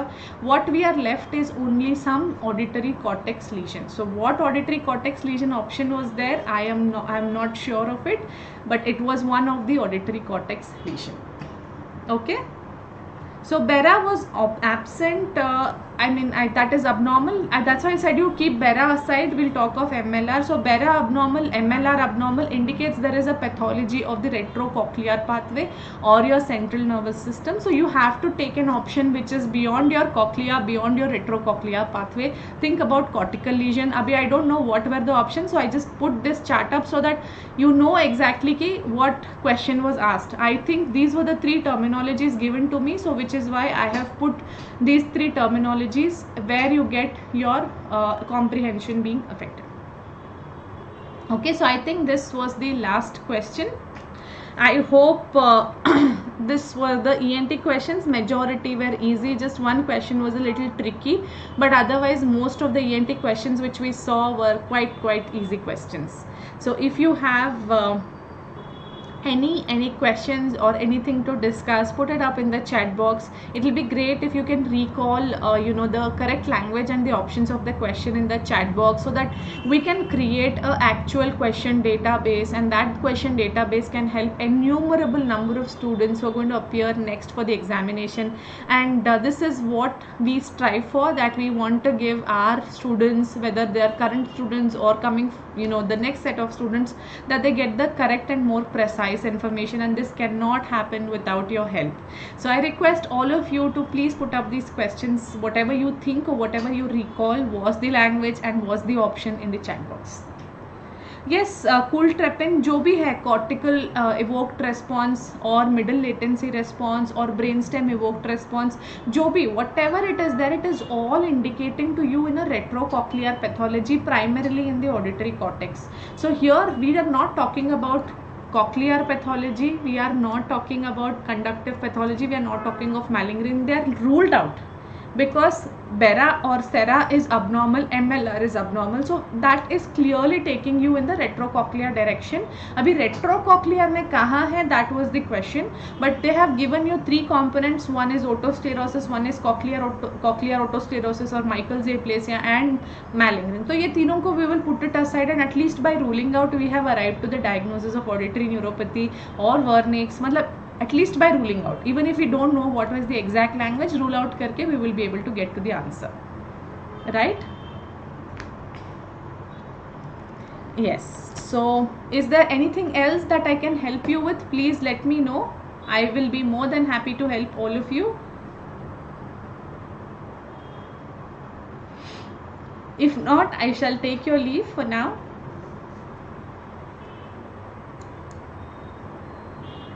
So I don't see any questions coming in the chat box, so I presume that all of you have agreed more or less on the last question with me, and I have given you, more or less a summary of the entire question, and I'm hoping to get the correct language and the correct options in the chat box.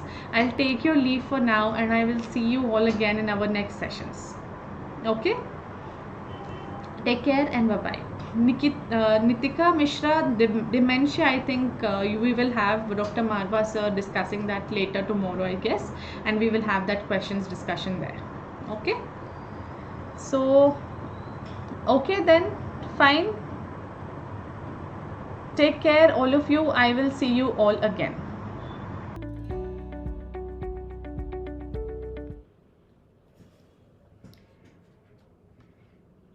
Hello, very good evening everyone, and welcome to the Dermatology INI CET recall session. And I really hope and I'm sure your exam went well and you did really you did your exam right, and now it's the time to relax. And today here we will be discussing some recall questions. So before I begin, please remember, this is a recall session. These are not the actual questions, so I don't want you to start marking yourself thinking what I tell you as the correct answer, because my options may be wrong, something in my question may be wrong. The whole purpose of this session is that you can help me frame the right question and the right options, and that's what we are going to do. So this is mainly a discussion session. Don't start marking yourself and don't start getting tensed if I give you some other answers, because probably the question that I have is different. Okay, so let's start with the first question that I have. There is, and I would sincerely request all of you to put whatever you think is wrong in the question or in the options, or what you think was the correct answer or the correct thing that was there in the question in the chat box, and that would really help me out here. So a man presents with rash on his flank, which is itching for the past 2 weeks. The patient had tried several over-the-counter medications, including some, I think it should be clotrimine and hydrocortisone, without any improvement. In physical examination, the rash is seen on his palms and sole of one foot, but there are no oral lesions. What is the likely diagnosis? So, okay. Oh, amazing. So some of you are saying that a question like this was not there. So probably either the question has been framed completely differently or the image is different. But whatever input I've got, I'll try to explain based on this. And if any of you can remember anything close to this, please get back to me. So what I understand here is that probably a patient had some rash on the flank, on which the patient applied some over-the-counter medications, probably steroids, and it did not improve. So most likely the chances is it was some kind of an infection, and probably a fungal infection, because fungal infection would not improve with hydrocortisone. Now then the question tells me that there is some rash which is visible on palms and soles. And if it was the image like this, then probably it is some vesicular rash that you see on palms and soles. So a rash on the flank, not improving with over-the-counter medicine, probably a fungal infection, probably tinea corporis, and now presenting with lesions on palms and soles, which is id reaction that you can see with dermatophytic infection, which has not been treated. So if there was no rash on the flank and I would have got just this image and I would have told that the patient had taken some oral medicine, then I would still think of erythema multiforme, because we all know that erythema multiforme presents on palms and soles, and there is some history of a drug or a herpetic infection. So here comes the third possibility. So probably the rash on the flank was herpes or something, but here in the question which I have received, it is an itchy rash present for last 2 weeks. So it does not look like a viral rash, it looks like a fungal infection. So I'll just see what okay, so amazing, none of you are telling me if we have a question like this. So perfect. So okay, so I think I'll wind up this question soon, because a lot of you are telling me there was no such question like this, but in case there was, so here the answer would be tinea corporis if the question was something like this. The rash on the flank which was itchy, not improving for 2 weeks, was probably tinea, and the rash which has been given in the image is probably an id reaction to dermatophytic infection, and so the answer, the most likely diagnosis would be tinea corporis. So thank you so much, Bharat. But I have another question on pityriasis rosea. So I guess the two questions have been mixed. Mohammed is telling me that there was a bilateral rash which was mildly pruritic. Again, if tinea can be bilateral. So I think since there is a lot of confusion on this question, I'll give it a skip. And if there is any question that I'm missing, then we can bring it up again. So coming to the next question, and I hope this was something like this was there in your exam, we have to match the following with Wood's lab finding. So there were probably some conditions which were given to you, some dermatological conditions, and their Wood's lamp finding. So I think it would not have been very difficult for you, because you all know the Wood's lamp findings of different skin conditions, and we have talked about it repeatedly. So if looking at the options here, some of the very, very obvious options are, we have in fact put in the options based on the condition and the answer. So tinea capitis is blue-green, vitiligo is milky white, pityriasis versicolor is yellow, and Corynebacterium minutissimum, which causes erythrasma, is coral red fluorescence. So if these were the disease conditions, these were the Wood's lamp finding, I think these should be the correct answer. So let me see. Erythrasma by Corynebacterium minutissimum, I think that's very clear. So maybe instead of Corynebacterium, erythrasma was given, because Corynebacterium is the microorganism and erythrasma is the disease which it causes, an infection which it causes, and this gives rise to coral red fluorescence. Blue-green was not there in the option. Tamalika, can you guys give me some other options which were there, or some other conditions which you remember being there? This is what we know that was given to you. So I'll wait for your options here. Erythrasma, everybody is telling me. Even if there was a greenish fluorescence, so remember tinea capitis we know is of different types, and there can be different kinds of fluorescence. There can be blue-green fluorescence, there can be greenish fluorescence also. So even if blue-green was not there and greenish fluorescence was given, still tinea capitis would hold true. So I think that is the only confusion here. Any other options or any other condition which you can remember which was given to you, or do you think that this is what was there? I understand that blue-green was not given, green was given, still we will have tinea capitis here.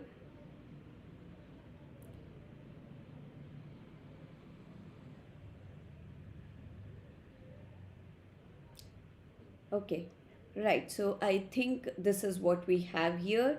So moving on to the next image. So there was probably an image given of some skin lines, and you were told to identify these lines. Now I understand that I may not have put the correct image, but what I understand is probably in the options there was Blaschko's lines, marionette lines, and relaxed skin tension lines. Okay, so going back to the previous question, someone tell me only one option with erythrasma as red was given. So probably the question would have been framed as Wood's lamp fluorescence, which is the correct finding, and then also erythrasma, you all know, causes coral red fluorescence. So, right. So, coming to the next question here. So, when we have to identify the image, so remember, I'll just make it easier for you. I do not know what was the exact image given to you, but these are the three main options that I have. So, if there was an image which was looking something like this, which on the trunk showed these circular or spiral lines or curved lines, then you should have marked Blaschko's lines. We all know that Blaschko's lines are lines of embryonic migration, and we know that on the trunk it is very easy to identify Blaschko's lines by looking at the trunk region, where you see these curvy lines, these annular lines, these spiral lines. Vis-a-vis, these are the Langer's lines or relaxed skin tension lines. Now, relaxed skin tension lines denote the orientation of collagen and muscle bundles in our skin. So, they are not so curvy. They are mostly straight or maximum a little angulated. So look at the difference here. So based on these two differences, you should be able to identify. So if an image was given something like this, it would be Blaschko's lines. If an image something like this was given, then Langer's line or relaxed skin tension lines. Langer's lines are also called as relaxed skin tension lines because they actually help me make an incision when I'm doing a surgery, and they represent orientation of collagen bundles and muscle fibers. If marionette lines were given to you, marionette lines are these lines from the tip to the angle of mouth. But I believe the question must have asked you either of these two lines. So let me see if you have. So instead of Langer's, they mentioned relaxed skin tension lines, so which I told you is absolutely correct, even if Langer's relaxed skin tension lines was mentioned. And a lot of you, okay, so Tamalika tells me that second image was given. So if the second image was given, it was very, very obvious, and I'm sure you must have done it right. It is Langer's line or relaxed skin tension lines. So good, amazing. So because I don't think so they'll give you marionette lines or anything. They will ask you about Blaschko's lines or Langer's lines in skin. Right, so were there any other options here that you would want me to discuss, or do you remember, or I think we can move forward then.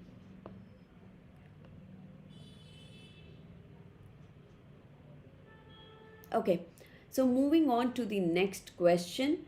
Non-scarring alopecia is associated with all except. If this was the question and these were the options, I think it was a very, very straightforward question for all of you. So yes, so Bharat, if the question was except, then answer here would be C. Now we all know non-scarring and scarring alopecia. Non-scarring is where there is destruction of the stem cells, and so there is scarring that happens, called as cicatricial alopecia. Whereas non-scarring is one where the hair bulb stem cells are not altered, so there is no scarring, hair follicles are preserved. And we all know that non-scarring alopecia is divided into either effluviums,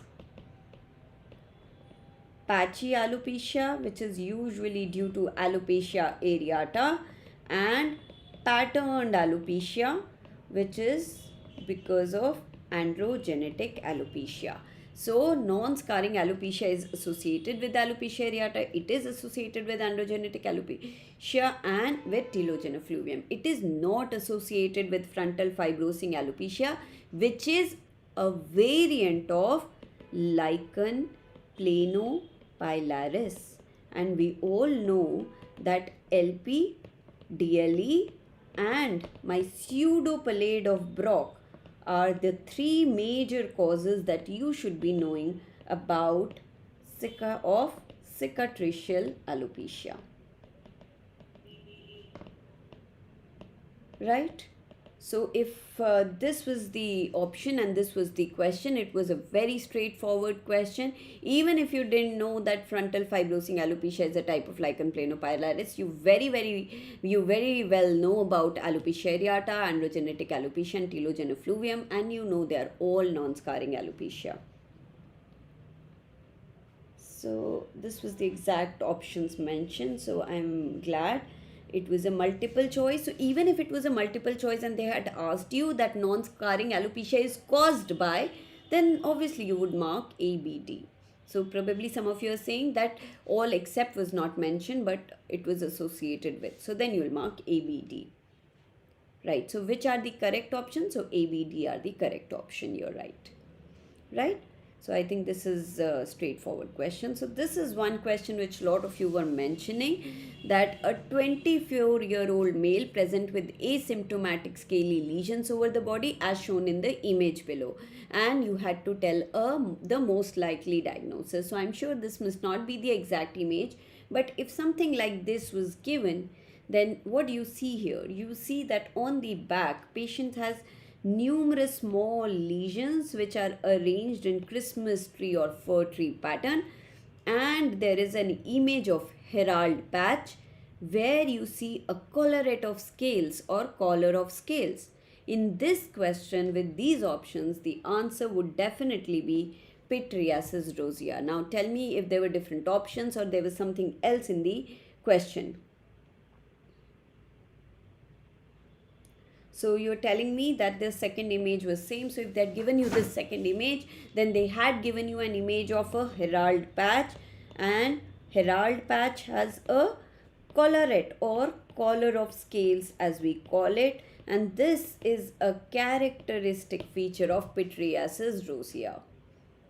Pityriasis rosea can be asymptomatic, it is scaly, it is present in the body as Christmas tree pattern. So they specifically mentioned collarette of scales, Christmas tree pattern in the option. If they did, it was a very easy job for you. You know that. Let's look at the other option. If they were similar, lichen planus would always be itchy. It's not asymptomatic. And the characteristic feature of lichen planus is purple, pruritic, polygonal papules. You do not see scaling in lichen planus. Seborrheic dermatitis can happen in the back, but when they are asking you about seborrheic dermatitis, again, it would be itchy. They will give you some scalp image. Atopic dermatitis, they will either give you flexures, they will either give you hand dermatitis, and we all know atopic dermatitis is a itch that rashes. So itching is a feature of all the other three conditions. So Jay, you are absolutely right. It was served on a platter if they told you it was collarette of scales. And okay, so probably with the options they had given you a classical finding. So with lichen planus they had given you Wickham's try. Okay, students, please remember, Wickham's try is not something that you see clinically. You have to put a mineral oil and look it under a hand lens, and then you see Wickham's try, and they appear like striae. They are not like collarette of scales as it is seen in the image here. Seborrheic distribution, Christmas tree pattern, fine. So I think this was again a cakewalk for you, and I'm sure you marked it right. So I'll move on to my next question. Again, I would need help here if I'm wrong. So there were two statements that were given to you probably. State one once said that a 59-year-old patient or some age patient presented with flaccid blisters. Histopathology showed suprabasal acantholytic split. Again, served on a platter, flaccid blister, suprabasal acantholytic split. You know flaccid blister is associated with pemphigus group of disorder, and in pemphigus, and especially pemphigus vulgaris, and in pemphigus vulgaris you see suprabasal acantholytic split. The second option, row of tombstone, is diagnostic of pemphigus vulgaris. So now I need your help here. Was the exact line this: row of tombstone is seen in pemphigus vulgaris, or is diagnostic of pemphigus vulgaris? What was there in the exam?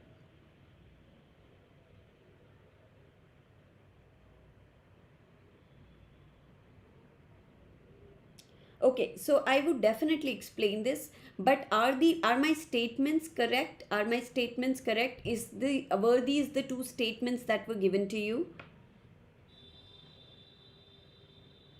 Oh, so there is a controversy here. Some of you are saying it's diagnostic, some of you were saying it didn't mean diagnostic. Okay, now look at the statement 1. Statement 1, if it was like this, if there were flaccid blisters and suprabasal acantholytic split, then statement 1 is correct, because we know that statement 1 is talking about flaccid blisters. So flaccid blisters in we always talk in terms of pemphigus vulgaris, and in pemphigus vulgaris we see a suprabasal acantholytic split, right? Now along with this on histopathology you also see row of tombstone appearance. What is row of tombstone appearance? That my basal layer cells, they are separated from each other. Otherwise normally my basal cell is like this, my basal layer is like this, but in pemphigus they are separated, so they appear like this. So row of tombstone is a histopathological feature of pemphigus vulgaris, right? But it is not the diagnostic test. My diagnostic test would remain DIF. So if they say row of tombstone is a feature of pemphigus vulgaris, that would be correct. But is row of tombstone diagnostic of pemphigus? We usually do not say so. Also, row of tombstone appearance is not the reason for statement 1. It is not explaining statement 1. So if the question was, so statement 1 is definitely correct. Statement 2, I believe if they have not mentioned diagnostic, then that is also correct. And but statement 2 is not explaining statement 1. Okay? Because the explanation of statement 1 is that there is antibodies which are formed against desmoglein, and that leads to desmoglein separation and leading to flaccid blisters. But appearance of row of tombstone just means that my cells are separated. They are not explaining statement 1. Okay. So there is a lot of confusion here. Okay, so some of you are saying it was not explaining, but it was concluding. If it was concluding, then row of tombstone is a feature of pemphigus vulgaris. And so if it was given that statement 2 is concluding statement 1, that is correct. That is correct. It can conclude with statement 1, because when you do a histopathology, you will see a suprabasal acantholytic cell and you will see a row of tombstone appearance. But the diagnostic test for pemphigus vulgaris is DIF. Row of tombstone appearance is not diagnostic of pemphigus. It is a feature of pemphigus. It is something that you see on histopathology. So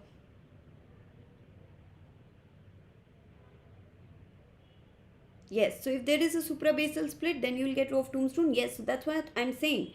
That if it was like row of tombstone, diagnostic was not given, then you can say that statement 2 is a concluding feature of statement 1.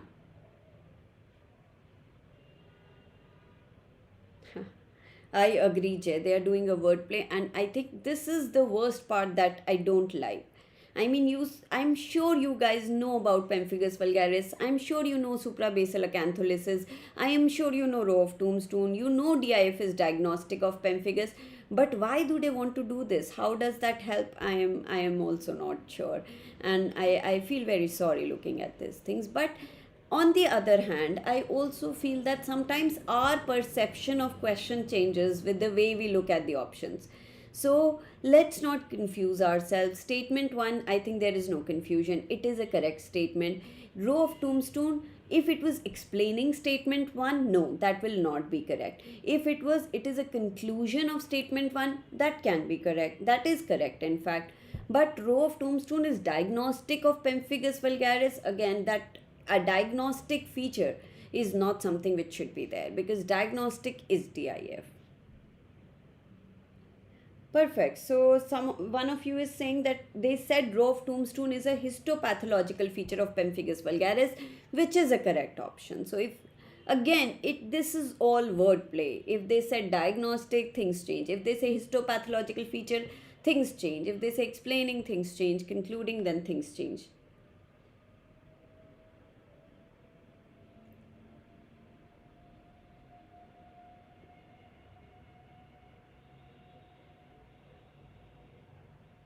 Okay. Conclusion. So I think explanation does not matter. Statement 2 was false. Okay. So Himanshu, again, statement 2 would be false only if they had mentioned that. But if they had given histopathological feature, then statement 2 is correct. Yes, if it was given diagnostic, then I would agree. Then if it was given diagnostic, then it is not correct. Okay, so I think we are clear. I let's just see what happens. We are getting different options and different comments from you guys. So I explained you that based on different comments, what can be the correct answer. So moving on to the next question, which was again from the immunobullous disorder. A 60-year-old female presented with eczematous itchy lesions. Biopsy revealed subepidermal cleft with DIF showing linear C3 and IgG deposition.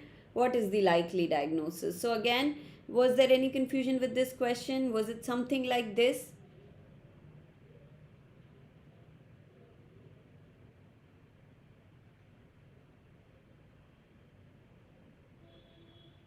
Okay.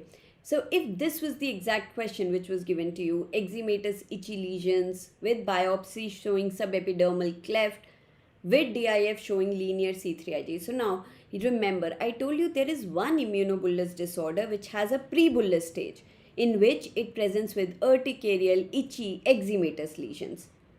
So that is one clue. Second, you are seeing on biopsy a subepidermal cleft, a cleft which is below the epidermis. So we are talking about a subepidermal bullous disorder. On DIF, linear C3 and IgG deposition.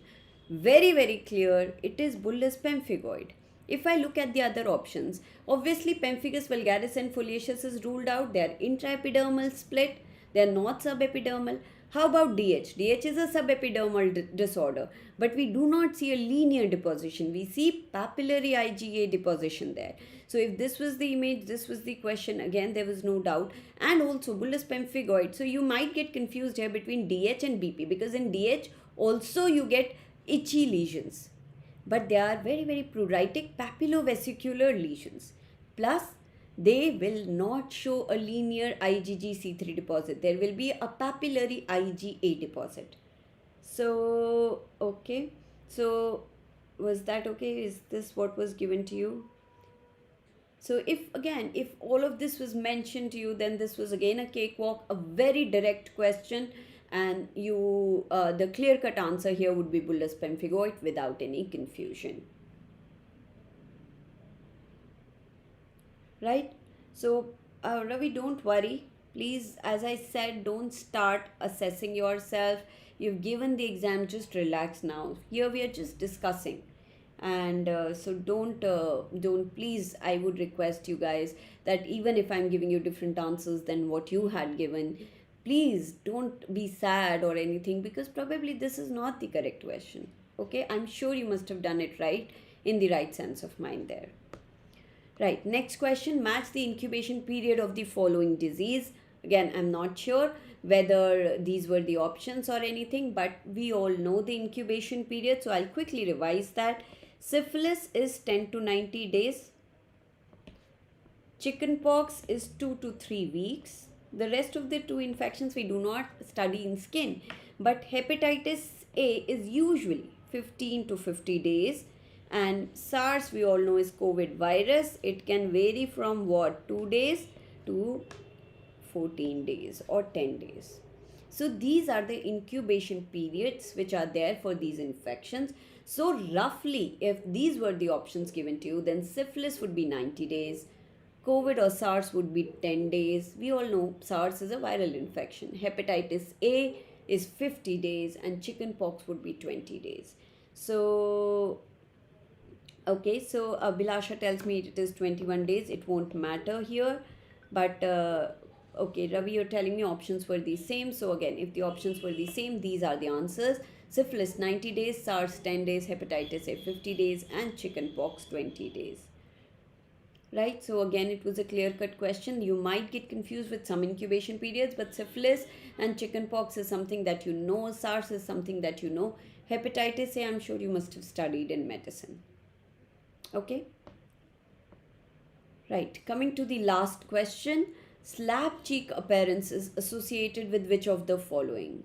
So, slap cheek appearance, if you remember, what was slap cheek appearance? When there is a turgid erythema on the face of a child. That is what we have seen as slap cheek appearance. It is a viral infection which is caused by parvovirus B19, and it is also called as the infection is called as erythema infectiosum, also called as fifth disease. So was this the question, slap cheek appearance? Okay, parvovirus B19 was mentioned. So as I told you, any of this can be there. Parvovirus B19, fifth disease, erythema infectiosum, all of this is associated with slap cheek appearance. So any of these options you could have easily marked. So parvovirus B19 was there in the option. Molluscum, we know there is no slap cheek appearance. There are umbilicated papules we see. Herpes zoster, there is dermatomal distribution. Kaposi sarcoma presents with reddish bluish dermal nodules.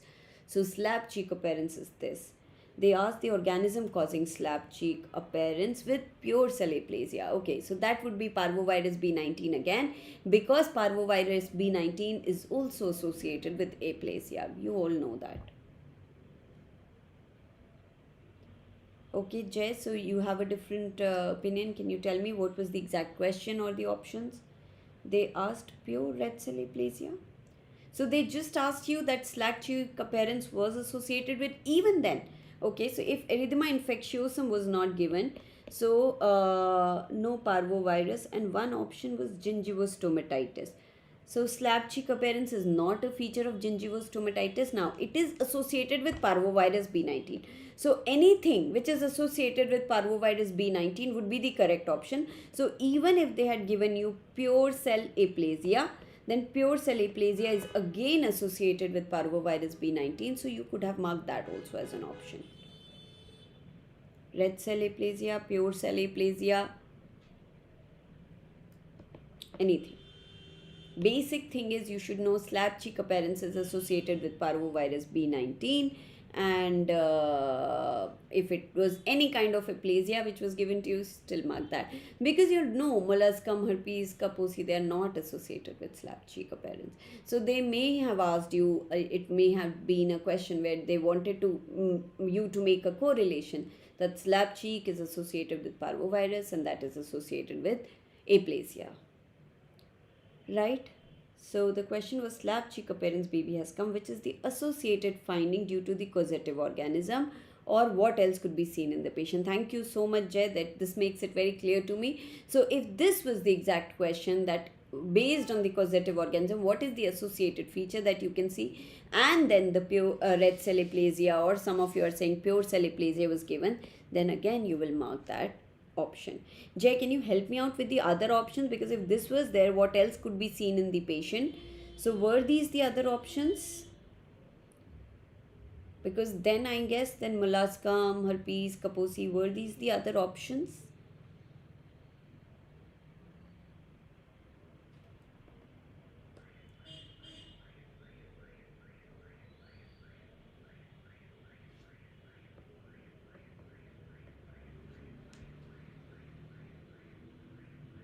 Okay, so Nikki is saying that the options are right. So if the options are right, then again it's so clear for you, because even if you don't know that pure red cell aplasia is caused by parvovirus B19, I'm sure you knew that, but even if you didn't know, you know that slap cheek appearance is not seen with molluscum, herpes or kaposi, right? So because Kaposi, if even they had wanted to ask about the viruses, you know that molluscum is by MCV, herpes zoster is by varicella zoster virus, and Kaposi sarcoma is associated with the other virus, right? And parvovirus is associated with aplasia. So I think again, I know it must have been a little tricky, but you would have managed to answer this question well.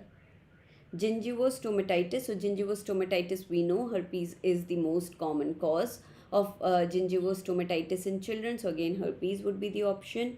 Kaposi sarcoma or pure red cell aplasia. So if pure red cell aplasia would be the answer here. So I think you made the options and the question very clear to me. So this is all that I have. In case you think that you have any more questions which have not been discussed here, so kindly I would wait for a minute and see if you could give me those questions and we can discuss those here.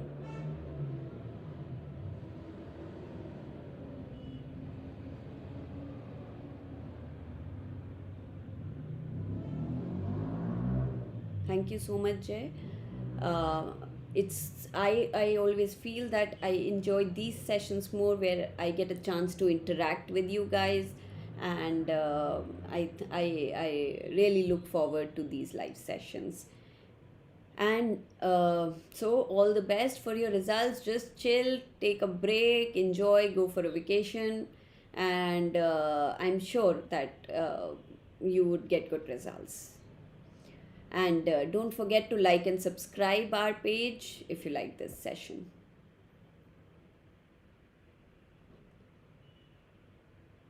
Okay, so there was one about arm involvement by a fungus in diabetic. Okay, so any specific inputs? Arm involved, was it a direct question or was there some confusion with that question?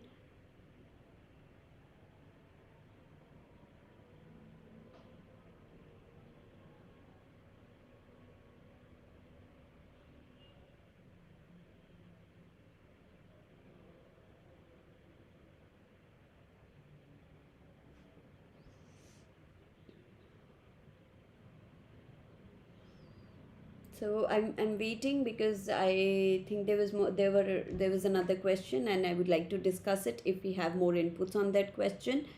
But if you guys think that we are almost done and you do not recall any other derma questions, you can put that in the chat box and then we can say good night to each other, have our dinners and have a good night's sleep.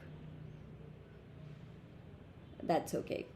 So chill guys, I think this was the last recall session of this day, and now enjoy your night, enjoy whatever time is left of the day. Okay, take care and all the best.